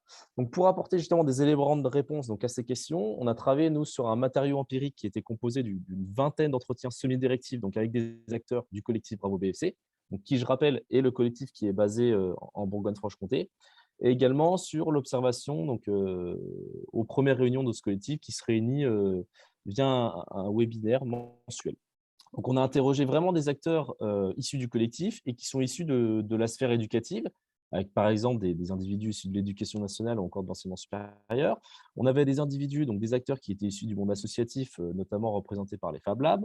Et enfin, on avait des acteurs qui apportaient une coloration finalement plus professionnelle en la présence donc, d'une entreprise, notamment d'insertion par activité économique ou encore d'une CCI. Donc, il y avait vraiment une diversification des profils dans nos enquêtés et dans, donc, du coup, les collectifs également. On va changer de slide, s'il te plaît. Donc, dans un premier temps, on a cherché à comprendre ce que, finalement, ce nouvel outil digital pouvait apporter dans la reconfiguration au savoir et aux espaces. Mais avant d'aller plus loin sur ce point, moi, il me semble important de revenir sur cette, justement, singularité territoriale française de l'Open Badge et finalement se questionner sur pourquoi la France a vu émerger des collectifs territoriaux. Donc là, l'un des éléments de réponse qu'on peut donner, et c'est ce que nous avons remarqué à la suite de nos entretiens avec les acteurs justement du collectif Bravo, c'est que la philosophie que nous mettons derrière l'outil conditionne, détermine finalement un peu la manière dont on va l'utiliser. Donc, rappelez-vous, tout à l'heure, je vous avais montré un petit peu qu'il y avait plusieurs entrées récurrentes concernant les badges numériques dans la littérature scientifique. Et ce que nous remarquons, donc à travers la littérature scientifique à propos des badges numériques, c'est que l'école dite nord-américaine, qui pèse beaucoup dans les débats actuels autour des open badges, semble privilégier donc l'entrée motivationnelle et l'entrée qui concernait l'épreuve de réussite. Donc là, dans cette vision, l'open badge, il est plutôt orienté vers une approche qui est purement outil, avec deux objectifs principaux, à savoir donc motiver les apprenants et évaluer leurs aptitudes et compétences dans une démarche plutôt de micro-certification. Donc, la micro-certification, hein, c'est un acte de reconnaissance officielle qui octroie un apprenant ayant acquis une compétence selon un découpage très fin des aptitudes.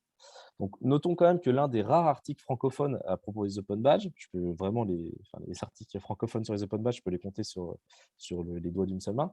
Donc, à savoir un article de Serge Ravet en 2017. Serge Ravet, il est très critique justement vis-à-vis de cette entrée qui est micro-certificative de l'open badge, qui selon lui finalement représente un véritable risque de formalisation de l'informel. C'est ces termes.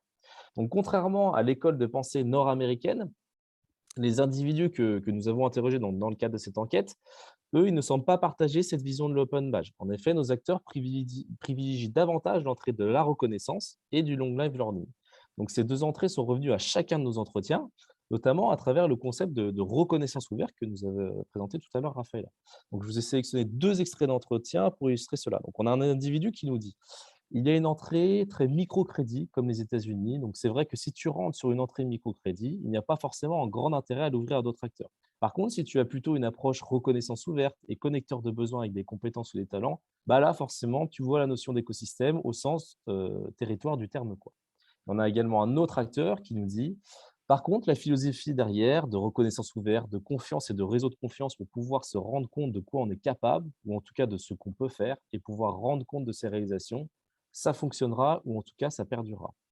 Donc, selon la déclaration de Bologne, donc pour une reconnaissance ouverte qui était datée de 2016, Raphaël nous en parlait, le concept de reconnaissance ouverte, il peut être défini comme une reconnaissance donc, ouverte à tous et pour tous, donc, quel que soit le contexte d'apprentissage. Donc, l'objectif, c'est vraiment de créer des ponts entre l'éducation formelle, informelle et non formelle. Donc, c'est ce concept de reconnaissance ouverte qui semble être la pierre angulaire, finalement, du collectif Bravo BFC. Donc, dans une logique qui est purement micro-certificative et motivationnelle, là, on voit qu'il n'y a pas forcément un intérêt finalement à ouvrir l'open badge à d'autres acteurs, car les badges numériques n'ont pas nécessairement vocation à vivre à l'extérieur de la sphère où ils ont tout conçu. Cependant, dans une logique de reconnaissance ouverte, là, on voit qu'il y a un véritable intérêt de regrouper des acteurs venant de sphères différentes, donc de la sphère éducative, de la sphère associative, encore de la sphère professionnelle. Et là, ça devient vraiment une condition de réussite dans les projets d'open badge. Et c'est justement cette deuxième approche qui a séduit les premiers acteurs, ou tout du moins les premiers porteurs de projets d'open badge en France. Est-ce que tu peux passer, s'il te plaît, la slide, Thierry? Merci. Donc, si le concept finalement de reconnaissance ouverte semble être au centre des préoccupations du collectif Bravo BFC, on a également constaté un fort désir de ses membres à faire correspondre donc, les formations aux besoins du bassin territorial d'emploi. Donc finalement, ça rejoindrait un peu une logique qui a longtemps prévalu en France, notamment dans les années 60-70, et qui a fait l'objet de nombreux débats et de critiques dans la littérature scientifique. C'est la logique adéquationniste. Donc une logique qui serait plus au niveau global comme auparavant, mais qui se situerait davantage au niveau régional. C'est une idée qui était notamment avancée par Philippe Méot avec l'enseignement professionnel. Et ça la rejoindrait également l'idée de Nicolas Charles, donc dans un article de 2013, si je ne dis pas de bêtises, qu'en France, les formations, donc notamment supérieures, tendent à répondre toujours davantage aux attentes spécifiques des employeurs. Donc, cependant, la logique adéquationniste, donc, qui semble émaner des discours des individus que nous avons interrogés, dépasse ce cadre un peu stricto sensu des correspondances, donc formation-emploi, puisqu'ils intègrent à cette relation justement formation-emploi l'importance des compétences acquises dans tous les contextes d'apprentissage. Et je vous ai mis une petite citation, donc l'adéquation avec le territoire, la possibilité de définir les compétences en fonction des besoins. Nous, ce qu'on veut mettre en face, c'est des besoins de territoire et des compétences en face. Donc, finalement, plus qu'une relation formation-emploi, c'est la relation compétence-emploi, donc qui est émanée plutôt à la base de travaux anglo-saxons des années 90, qui semble vraiment intéresser les individus séduits par l'open badge. Donc, le concept de reconnaissance ainsi que le partage par les membres donc, du collectif d'une logique adéquationniste, donc qui perdure en France malgré les critiques qui émanent, visant à faire correspondre donc, compétences et emploi sur le territoire, peuvent expliquer justement cette singularité territoriale française de l'open badge.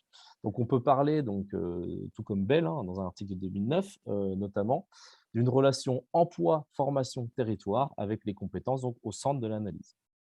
Alors, j'ai vu qu'on avait une petite question. Donc, l'open badge vient donc en concurrence avec l'e-portfolio dans ses perspectives, non.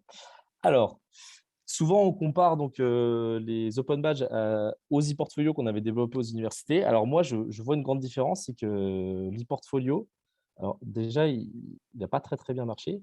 Et surtout, moi, ce que j'avais remarqué, c'est que les étudiants, ils peinent à vraiment s'approprier l'e-portfolio. Alors que l'open badge, vraiment, c'est mon open badge. Et quand je quitte l'université, je dispose encore de mon open badge pour justement le faire vivre après à travers dans d'autres sphères. Donc, moi, je pense que l'e-portfolio, c'est une bonne idée. Et l'open badge, c'est également un e-portfolio, mais qui est plus facilement accessible, je pense, à l'étudiant. Et une fois qu'il quitte l'université, encore une fois, l'open badge le suit. Alors que l'e-portfolio, il le suit un peu moins parce qu'il est vraiment relié finalement à l'université. Alors que l'open badge, j'ai mon compte, j'ai mon sac à badge et il est à moi, il n'est pas à l'université. Voilà un petit peu la différence avec les e-portfolios, je pense, qu'on avait développé à l'université. Mais un open badge, c'est également un e-portfolio. Alors, on va changer du coup de diapo, s'il te plaît, Thierry. Si je peux juste compléter sur cette question-là, ça n'empêche pas, c'est-à-dire que si l'établissement a un e-portfolio, l'open badge peut être intégré au e-portfolio. Mais quand l'étudiant partira de l'établissement, il pourra continuer à utiliser et actionner son open badge alors même qu'il n'a plus accès à l'e-portfolio proposé par l'établissement puisqu'il est associé à son adresse universitaire. Donc, c'est ça qui est intéressant aussi. Donc, non pas de concurrence, mais une complémentarité, mais aussi un autre objet qui est celui d'accompagner l'apprentissage tout au long de la vie, mais qui peut se baser sur la même démarche, la démarche réflexive. Et on verra tout à l'heure comment nous, on utilise cette démarche réflexive pour l'obtention des e-portfolios. Mais oui, mais par contre, ça se rapproche tout à fait des e-portfolios qu'on avait développés il y a une dizaine d'années. Mhm. Alors également, donc, dans l'intérêt d'ouvrir justement cette reconnaissance à tous et pour tous, ainsi que la valorisation des compétences et des savoirs acquis dans tous les contextes d'apprentissage, alors présente un double avantage pour les individus que nous avons interrogés.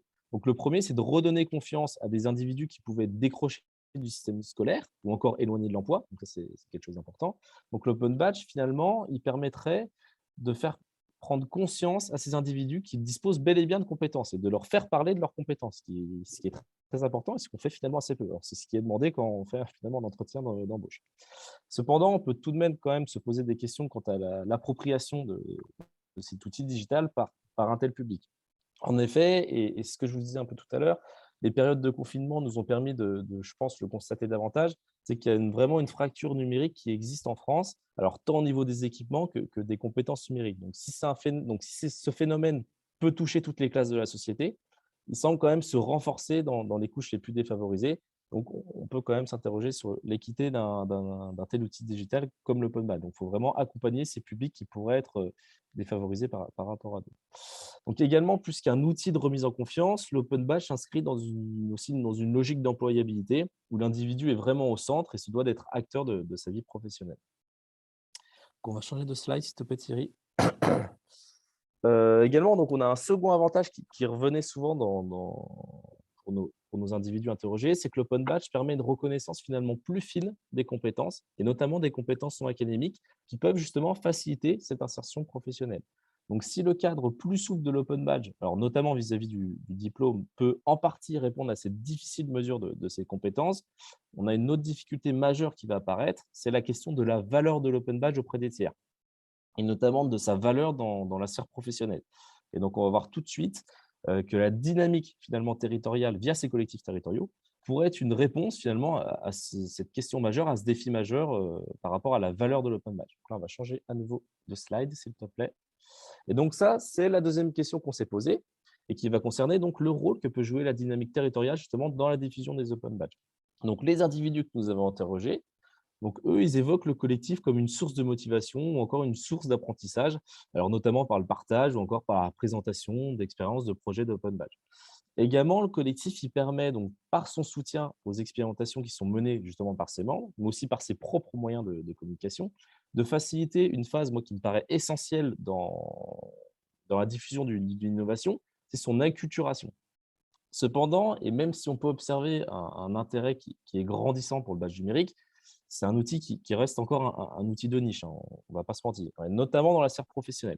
Et on peut le voir notamment quand on s'intéresse un peu à la composition du collectif, on voit que celui-ci, finalement, il n'attire que très peu d'acteurs du monde professionnel. Et encore une fois, pour réussir, il faut vraiment qu'on ait les trois mondes. Il faut qu'on ait le monde éducatif, le monde associatif et le monde professionnel.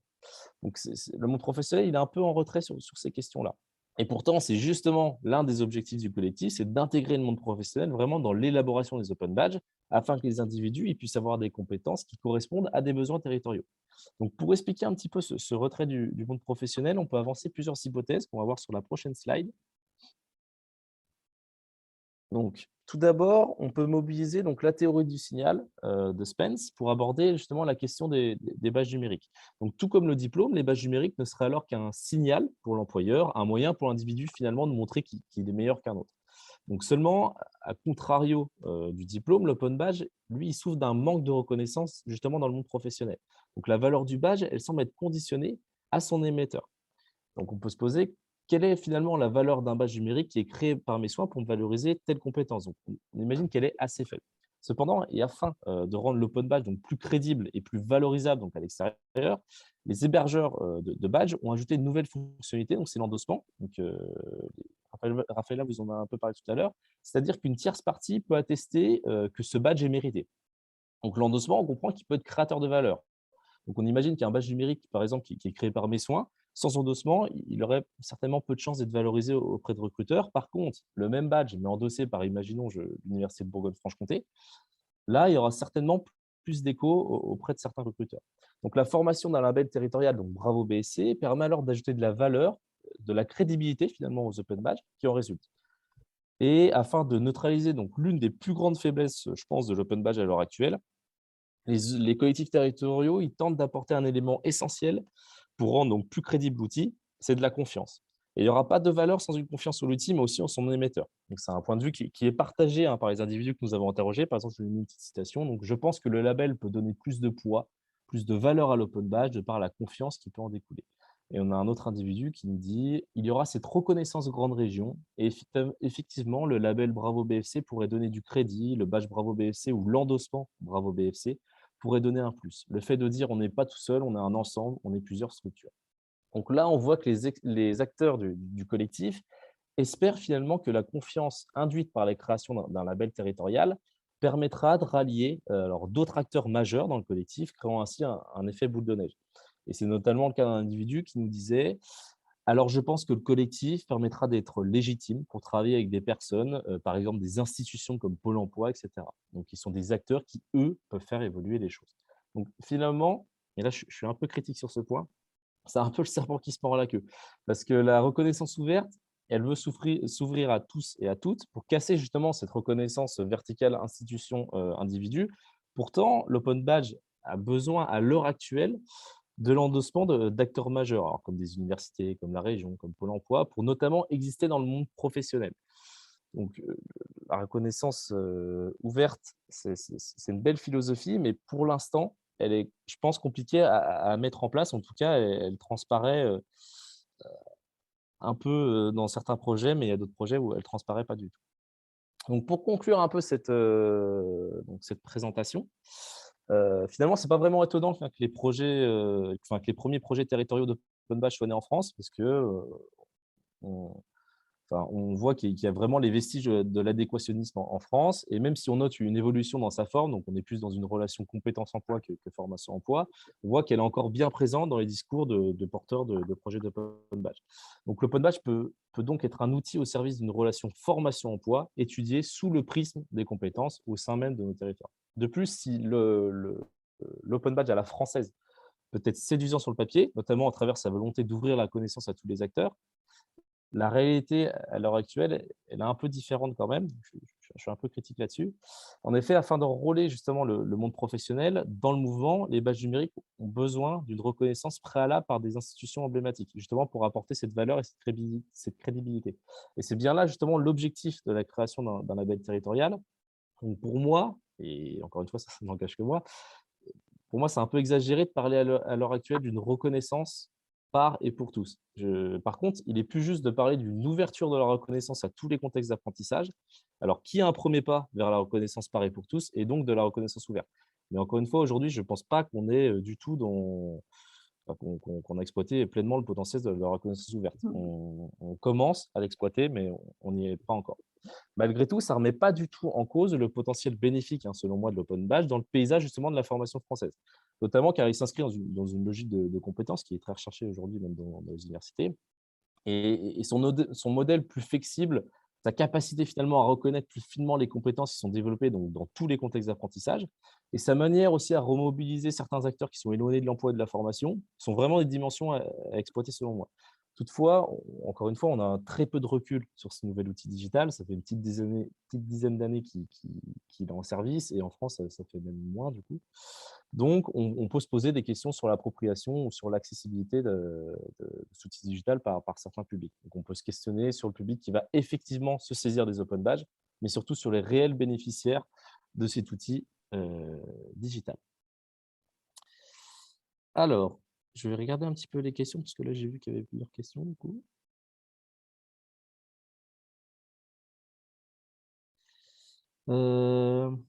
Les pros développent leur propre badge Microsoft, par exemple. Alors oui, il y a des entreprises, il y a certaines entreprises qui utilisent les badges numériques. Il y a notamment le cas d'IBM, qui est souvent repris dans le monde des open badges, qui, eux, font quasiment tout leur parcours de formation via des open badges.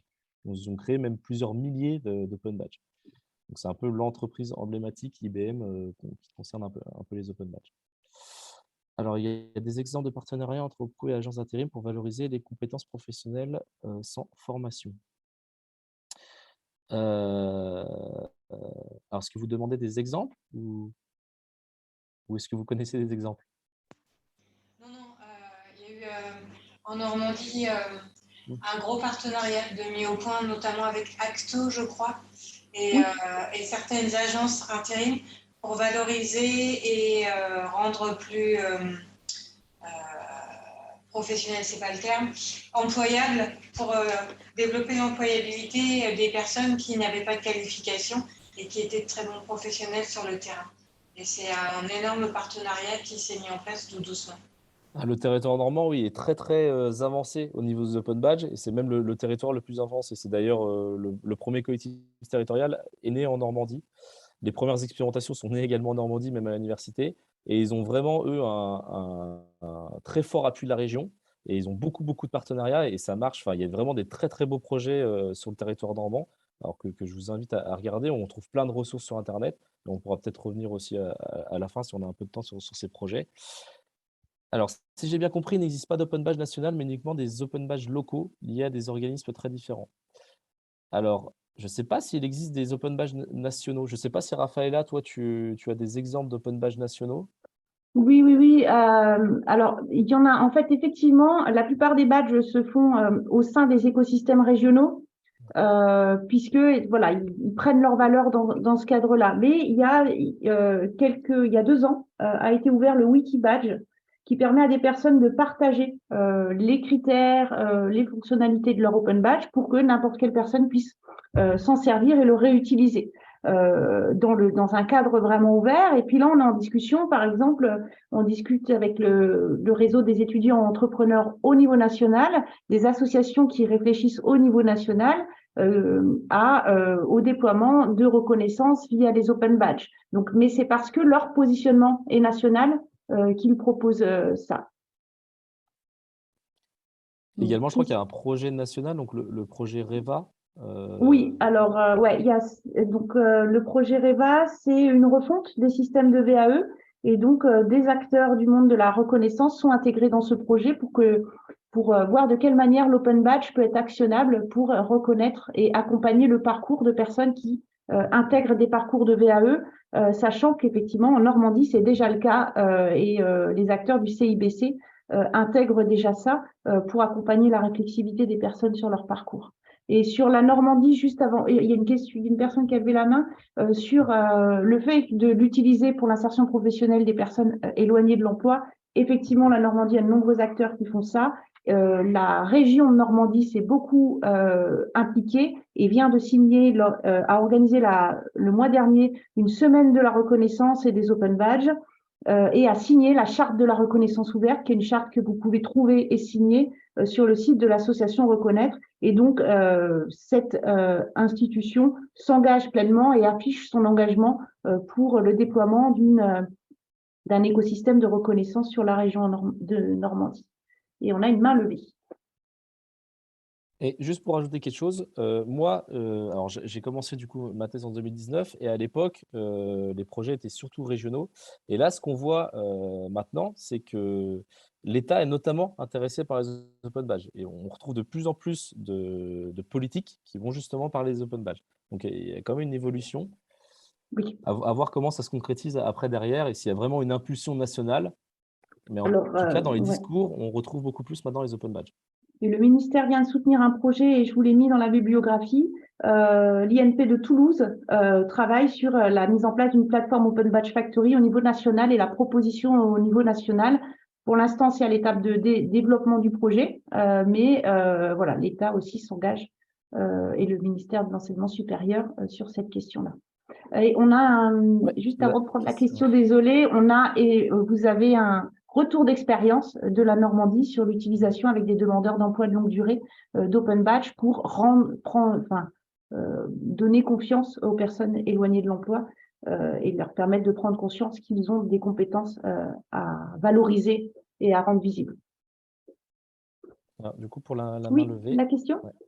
Oui, bonjour. Voilà, je suis Madame Plumet, je suis tutrice sur un campus connecté d'Évreux, donc en Normandie. Et du coup, sur ces campus connectés, donc notre cadre, c'est Monsieur Pierre Bust. Donc voilà. Je voulais justement intervenir sur l'employabilité et les campus connectés. En effet, les campus connectés, ces environnements d'apprentissage à distance, ce sont des espaces de coworking qui permettent aux étudiants inscrits à distance de venir suivre leur formation du coup sur cet espace de coworking. J'avais dans l'idée justement de travailler sur un badge pour mettre en évidence les compétences de ces étudiants, au-delà de la compétence de leur matière, puisqu'ils vont passer des examens et donc avoir leur diplôme, bien évidemment. Il y a aussi d'autres compétences qu'ils développent sur un campus connecté, notamment le fait de se rendre disponible à distance, notamment savoir s'organiser à distance, notamment toutes ces compétences, du coup, qui peuvent aussi servir à l'entreprise lors des recrutements. Donc, on va parler d'employabilité. Dire à une entreprise, voilà, j'ai fait mon cursus à distance, j'ai su m'organiser, j'ai su suivre ma formation, réussir ma formation à distance, c'est aussi pouvoir rassurer l'entreprise et dire, ben voilà, en termes de travail, comment dire, de télétravail, je peux aussi me rendre disponible. Du coup, ce que je veux dire là-dedans, c'est que se former à distance au sein d'un espace comme les nôtres, les campus connectés, ça peut aussi rassurer l'entreprise avec un badge et dire aujourd'hui, en termes de télétravail, je peux m'organiser en télétravail. Ça serait une preuve, du coup, une compétence en plus soulignée par un badge. Alors, je ne sais pas si j'arrive à organiser mon idée, mais je trouve ça très important. Il faut se dire qu'à distance, lorsqu'on est sur un campus connecté, on ne développe pas seulement des connaissances à travers sa formation, mais on développe vraiment un savoir-être de travail à distance qu'on peut retrouver et qui peut être demandé chez l'employeur. Et donc, ce badge que je voudrais mettre en place donc à Évreux pourrait, lorsque les étudiants ont terminé leur formation, dire à l'entreprise: oui, j'ai fait 2 ans, 3 ans de distanciel et du coup, je sais m'organiser, rassurez-vous, je pourrai travailler pour vous à distance. Et vraiment, l'open badge, je pense qu'il permet ça, c'est qu'il permet de valoriser des choses qu'on ne valorisait pas auparavant et de souligner aussi l'importance enfin, si je veux mettre en avant certaines compétences, donc par exemple les compétences à distance, et ben, je le mets en avant donc dans mon CV via justement ces badges et je le souligne. Enfin, je le montre vraiment à l'employeur que je veux lui montrer que j'ai justement ces compétences-là, qui n'apparaissent pas dans des diplômes, mais qui peuvent apparaître justement via justement ces nouveaux outils de valorisation. Donc, ce qu'il faut comprendre, c'est que vraiment, il ne faut pas considérer que l'open badge va venir en concurrence de diplômes. C'est vraiment quelque chose de complémentaire et j'insiste dessus, c'est vraiment quelque chose de complémentaire qui vient peut-être à pallier certaines faiblesses justement du diplôme qui lui c'est quelque chose de fixe. Le diplôme, il bouge plus alors que l'open badge, il est voué justement à s'enrichir de nouvelles preuves. Alors parfois certains n'aime pas trop ce mot de preuve, mais ça reste quand même des preuves. Et donc, on peut l'enrichir, on peut vraiment enrichir nos badges et montrer, et du coup, l'enrichir également, enfin, il aura une plus grande valeur. C'est vraiment, il suit le parcours de l'individu, alors dans les sphères, dans les différentes sphères associatives, professionnelles ou encore universitaires. C'est vraiment une matière vivante. Moi, j'aime bien ce terme, c'est une matière vivante. Ouais. Et vous donner un exemple, là, c'est intéressant parce que c'est vraiment un exemple du questionnement qui mène au développement de ces dispositifs. Là, je me rends compte que le diplôme ne rend pas visible ce que développent les étudiants dans ce cadre-là. On est dans le diplôme, en fait, c'est réellement ce qu'on leur demande dans ce cadre-là, mais au final, le diplôme ne va pas rendre visible ça. Et donc, l'open badge peut leur permettre non seulement de se rendre compte que ça, ils peuvent le rendre visible et que ça va intéresser les recruteurs. Donc, à minima, ça, et derrière ça, peut-être même l'actionner, continuer à y mettre des preuves et continuer à l'utiliser pour rendre visible et à développer ces compétences, qui sont aussi celles d'autonomie, d'organisation, ce genre de choses qui peuvent être au-delà du télétravail, des compétences à rendre visibles. Au-delà effectivement, ça c'est pareil, cette compétence à travailler seule à la maison, elle n'était pas demandée par les entreprises avant. C'est nouveau. Et donc, de quelle manière on le rend visible? Et là, pour le coup, ces étudiants ont un gros plus par rapport à l'autre étudiant qui va sortir de l'université. Mais c'est un questionnement que pourraient se poser toutes les universités qui proposent de l'hybride aujourd'hui, de se dire, OK, de quelle manière un étudiant pourrait dire, moi, j'ai envie de rendre visible le fait que je travaille très, très bien quand je suis à la maison. Et de quelle manière je le fais, je m'organise. Voilà. Donc ça peut être intéressant au-delà même des campus connectés. Ah, Et ce on qui a une pourrait très être... bonne question aussi Ouais, de Grégoire là, sur la jungle des badges. oui, Donc, si justement les badges viennent à vraiment prendre en France, est-ce qu'on n'aurait pas une jungle de badges où les acteurs auraient des difficultés à se repérer? Alors, ça, je pense qu'il a été un peu anticipé avec la fonctionnalité d'endossement qu'on a un peu développée. Donc, il faut savoir qu'il y a 3 formes d'endossement. Donc, on peut endosser l'émetteur d'un badge, on peut endosser le badge lui-même et on peut endosser le bénéficiaire d'un badge. Donc, l'objectif, je pense, avec ces endossements, c'est aussi justement qu'il n'y ait pas de multiplication, que chaque acteur crée son propre badge, alors que finalement, on met peut-être la même chose. Et c'est finalement se regrouper autour de la table et endosser ces badges et dire: ah bah moi j'endosse ce badge, ils sont en adéquation avec mes critères, par exemple, de la persévérance. Et ensuite, on aura plutôt des gros badges avec beaucoup d'endossements. Et donc, ça va réduire un peu ce phénomène de jungle de badge. Mais au début, en effet, ce qu'on a vu, c'est que les premiers acteurs, bah, ils communiquaient pas forcément entre eux, ils faisaient leur propre badge et surtout, enfin, il y avait des projets où il y avait 50 badges et ils se rendaient compte qu'il y avait 4-5 badges qui marchaient. Et du coup, ils ont vachement rétréci leur offre. Et c'est ce qu'on voit un peu maintenant désormais, c'est que vraiment, il y a ce phénomène de co-construction où on se met autour d'une table avec les différents acteurs pour que tout le monde s'y retrouve. Parce que si on crée 50 badges mais qu'il n'y en a que 5 qui sont utilisés, ça ne sert à rien. Donc, on demande vraiment à tout le monde quel est l'intérêt de ce badge-là pour l'apprenant, pour l'enseignant, pour l'entreprise, pour la région, etc. c'est l'université de Caen qui est partie sur une matrice très très large et qui ensuite est revenue sur quelque chose qui, voilà, en se rendant compte effectivement de ce qui était utilisé ou pas. On nous pose souvent la question lorsqu'on organise des conférences, il y a une conférence annuelle sur la reconnaissance ouverte qui est organisée par l'association Reconnaître. On nous pose très souvent la question et la réponse des intervenants est souvent celle de dire en fait c'est pas grave. En fait, c'est pas grave. Et puis, si j'ai deux badges d'organisation, je choisis celui que j'ai envie de rendre visible et j'intègre en preuve l'autre badge. Donc, à moi de rendre actionnable ce que j'ai envie de rendre actionnable et de rendre visible ce qui, pour moi, a de la valeur en complémentarité de mes diplômes et pour ce que j'ai envie de faire. Donc, en fait, c'est pas grave.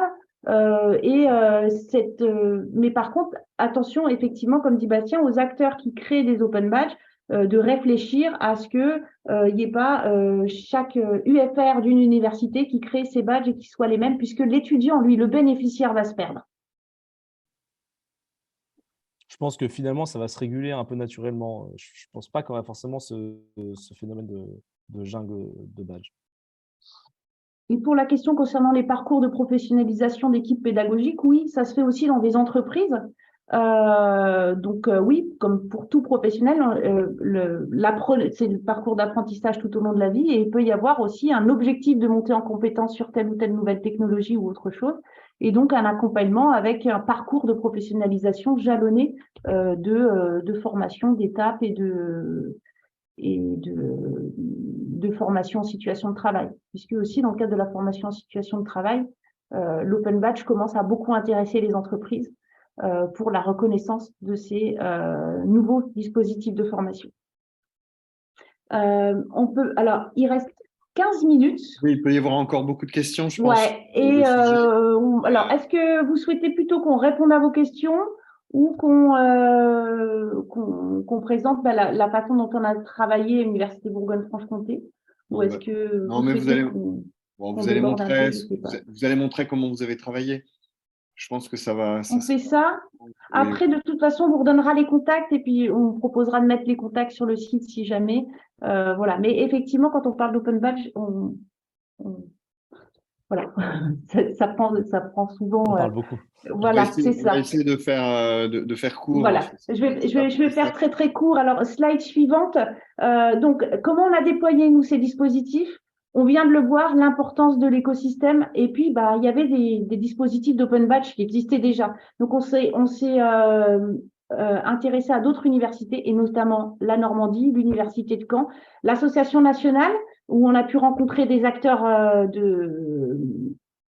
des acteurs nationaux qui nous ont permis de nous former sur ce que c'est que la reconnaissance ouverte, nous parler de la dynamique des projets, nous parler des collectifs territoriaux. Et quand on a monté le projet, le collectif Bravo BFC était en train de se développer, le collectif de Bourgogne-Franche-Comté. Donc, on s'est intégré à ce collectif. On a rencontré des personnes de l'insertion par l'activité économique, des personnes de la direction numérique éducative, des personnes de la région, pour réfléchir ensemble à ce que pouvait être au niveau territorial le dispositif, enfin un dispositif de reconnaissance. Et puis on a soutenu du coup les travaux de recherche qui étaient en même temps que notre vraiment la proposition de thèse s'est faite au moment où nous on voulait développer ces travaux.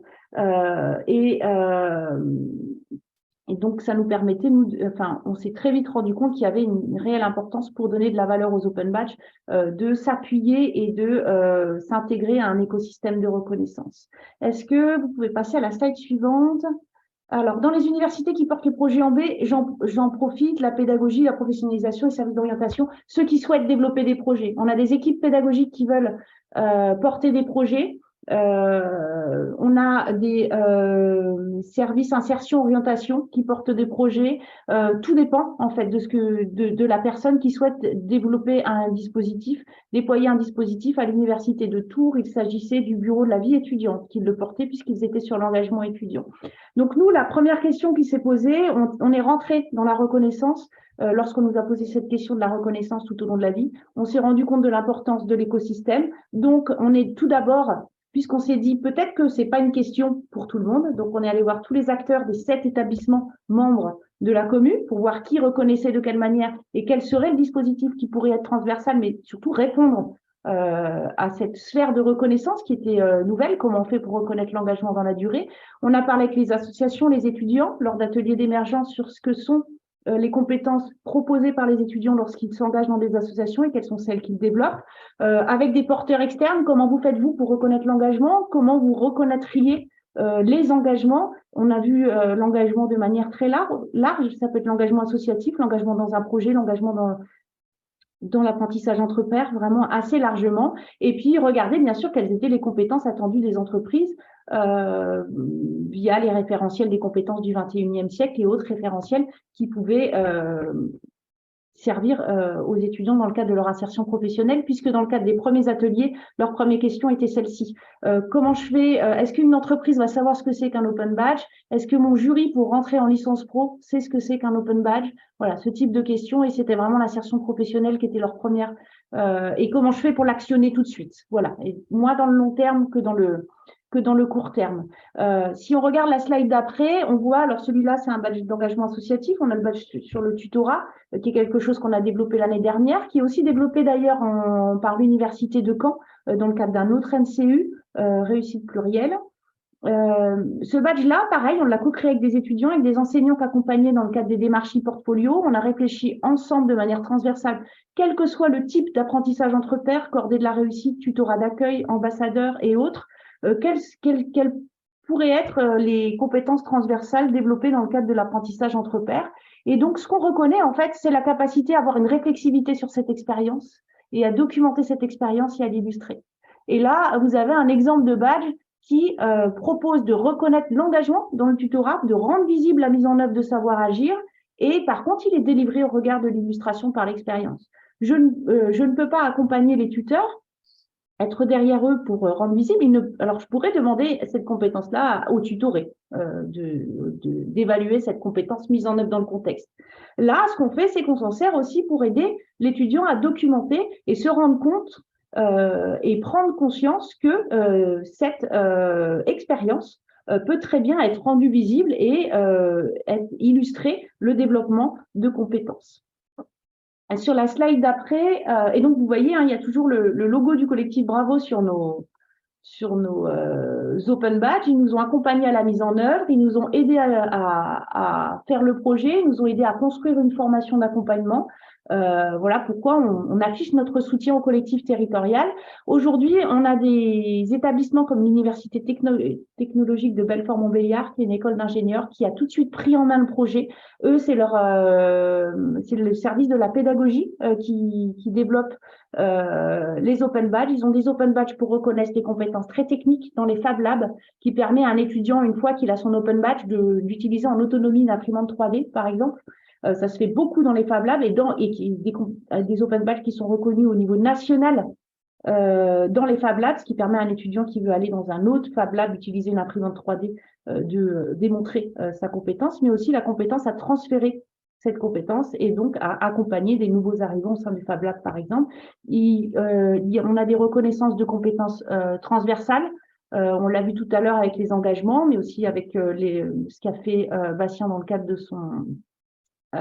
son expérimentation, des parcours qui sont badgés. On a vu plusieurs fois la question pour jalonner des parcours et pour aussi qu'une personne qui part au milieu du parcours, par exemple, c'est le travail qu'on fait en ce moment sur l'entrepreneuriat. À la fin, je peux demander ma certification d'étudiant entrepreneur. Mais si mon projet n'est pas arrivé au bout, mais que j'ai quand même développé une capacité à analyser des marchés, à faire un plan de financement, à concevoir un projet, à commencer à piloter un projet, ça pourrait être jalonné et permettre à un étudiant qui part en milieu de cursus ou en milieu de projet de rendre visible ce qu'il a développé jusque-là. Et c'est là aussi qu'on commence à avoir de plus en plus d'intérêt, nous, au sein de nos établissements, sur l'open badge pour reconnaître des choses qui sont pas visible et c'est là-dessus qu'avait commencé l'université de Caen en disant on a des étudiants qui de manière institutionnelle ne sont pas reconnus puisqu'ils n'obtiennent pas de notes valables. Par contre, lorsqu'ils partent en stage, ils démontrent plein de compétences et on voudrait pouvoir reconnaître ça pour que cet étudiant ne parte pas sans rien et qu'on puisse rendre visible ce qui est développé et ce que nous on voit mis en œuvre, mais ce que le diplôme ne leur reconnaît pas. Et puis, les graduate schools qui aujourd'hui s'en saisissent pour reconnaître les compétences des doctorants dans le cadre des tutorats, de la culture scientifique, de l'organisation de colloques ou même la participation de colloques. C'est demandé dans le cadre de leur parcours, mais on ne le voit pas dans le cadre de leur doctorat, de leur diplôme. Donc, ça permet de le rendre visible. Des projets qui relient aussi et qui sont coportés par des acteurs du territoire, des projets Pôle emploi, tiers-lieux, établissements d'enseignement supérieur, des projets entreprises, associations, établissements d'enseignement supérieur ou des projets au sein du collectif entre différents acteurs et puis des projets à venir très rapidement sur la transition environnementale parce que j'ai vu qu'une des personnes qui était là va mettre en place un projet dans ce cadre-là. On est en train de construire des dispositifs de reconnaissance sur l'engagement sur des valeurs, alors sur l'inclusion, sur la lutte contre les violences sexuelles et sexistes, sur le développement durable. Et dans ce cadre-là, ça va de la reconnaissance, de la sensibilisation, et très souvent on s'arrêtait là avant. J'aurai mon label diversité au sein de ma collectivité territoriale si j'ai formé 90% de mes employés. C'est bien, mais la formation, la sensibilisation ne va pas transformer les mœurs. Et donc, dans ce cadre-là, on crée des dispositifs et des parcours de reconnaissance de j'ai été sensibilisé à je forme et à j'agis, ce qui permet de mettre en avant la transformation réellement de l'institution dans ce cadre de ces reconnaissances. Si on passe à la slide suivante, et tant pis, on n'ira pas beaucoup plus loin, mais c'est juste que comment ça se passe. Nous, du coup, on est devenu un petit peu une pépinière, un incubateur de projets, puisqu'on était en interétablissement. On a pris un abonnement au Open Badge Factory. On a dit aux établissements, si vous souhaitez mettre en œuvre un projet, on vous accompagne à la maîtrise d'œuvre. On fait avec vous, on questionne le besoin. On appelle ça une badge clinique. L'Association nationale en propose aussi, c'est questionner le besoin. Quel est votre besoin de reconnaissance? Qu'est-ce qui est déjà reconnu? Qui reconnaîtrait? Et est-ce que l'Open Badge répond à ce besoin? On construit aussi un badge grâce à un canevas de conception. Ça, vous le trouvez gratuitement sur le site de l'association Reconnaître. Et puis, on accompagne à la prise en main des plateformes Open Badge Factory côté création et côté bénéficiaire Open Badge Passport. Un élément très intéressant à voir sur Open Badge Passport aujourd'hui, c'est qu'il propose une connexion via les codes universitaires. C'est le SSO, je crois que ça s'appelle. Et donc, lorsque vous allez sur Open Badge Passport, que vous demandez autre type d'authentification, vous pouvez choisir votre établissement d'enseignement supérieur qui sera, il y a de grandes chances dans la liste, et ce qui vous permet de mettre en place des projets sans avoir à demander à l'étudiant de se connecter via un compte perso. Sachant qu'Open Badge Passport et l'Open Badge, et pour qu'il soit ouvert, c'est permettre à l'étudiant d'obtenir des badges, pas seulement via son adresse universitaire, mais aussi dans le cadre de tout ce qu'il fait dans l'extra universitaire. Et c'est par exemple une plateforme, comme d'autres, mais une plateforme d'Open Badge qui permet dans son profil d'intégrer une dizaine d'adresses mail de personnel professionnel universitaire et qui va permettre de récolter des badges sur ces différentes adresses email, mais aussi, si au départ il crée un compte avec son adresse universitaire, de choisir ensuite de se connecter via une adresse personnelle. On peut passer aux slides suivantes. Voilà, c'est ce que je voulais préciser. Je vous ai mis le canevas de conception qui vous fait vous poser les bonnes questions. Vous voyez sur la slide précédente, mais comme c'est le PDF, on ne le voit pas. Mais je vous le remettrai. C'est ce petit canevas qui fait poser les bonnes questions. Et puis, du coup, pour les badges, et là, là, vous avez le lien pour obtenir le badge, pour aller voir comment il est fait. Sur le badge tutor et CPR, l'étudiant choisit de le demander. Ça, c'est des choses très importantes. Est-ce que vous allez donner un badge directement? Donc, l'étudiant va être plutôt passif, ou est-ce que vous allez lui demander d'être acteur et de dire, moi, j'ai envie de rendre visible ça, donc je fais la demande. Il remplit un formulaire, vous recevez une demande de validation, vous la refusez, vous demandez de la compléter ou vous l'acceptez. Et ensuite, c'est là que le badge va appartenir à l'étudiant. Il peut choisir de l'accepter, il peut choisir de le diffuser ou non. Il peut le rendre vivant, le partager ou non, intégrer des nouvelles preuves que vous ne validerez plus, voilà, l'actionner, le rendre visible et du coup actionner sa reconnaissance puisque c'est l'individu qui va être acteur de cette reconnaissance. Voilà pour ce que je peux en dire aussi rapidement avec la petite conclusion. Voilà, et c'est parmi les choses les plus importantes qu'on a dites et sur lesquelles on s'est arrêté, et surtout cet outil émancipateur et la capacité de réflexivité. Voilà, l'Open Badge n'est pas qu'une micro-certification. Il peut être utilisé comme ça. L'entreprise Renault l'utilise comme ça et les badges sont internes à l'entreprise. D'autres entreprises le font. Et puis, vous pouvez choisir d'être ouvert sur les usages des badges et de déployer de nouvelles pratiques et d'appuyer des nouvelles pratiques avec les usages des Open Badges. Alors les enseignants, qu'en pensent-ils? Alors, ça a beaucoup évolué. Beaucoup évolué. Quand il y a 2 ans, on a commencé à parler de ça, on a entendu parler de gadgets. On nous demandait qui allait valider, qui avait le droit de valider ça, de quel droit même certains allaient valider ça, et c'est ce qui s'est passé dans d'autres universités aussi. Donc, on n'est pas dans la validation, on est dans la valorisation. On a beaucoup communiqué. Il a fallu chez nous 2 ans d'acculturation pour commencer à expérimenter, à voir différents usages. Et puis, on s'est rendu compte que même au niveau national, la visibilité et l'appréhension de l'outil ont considérablement changé.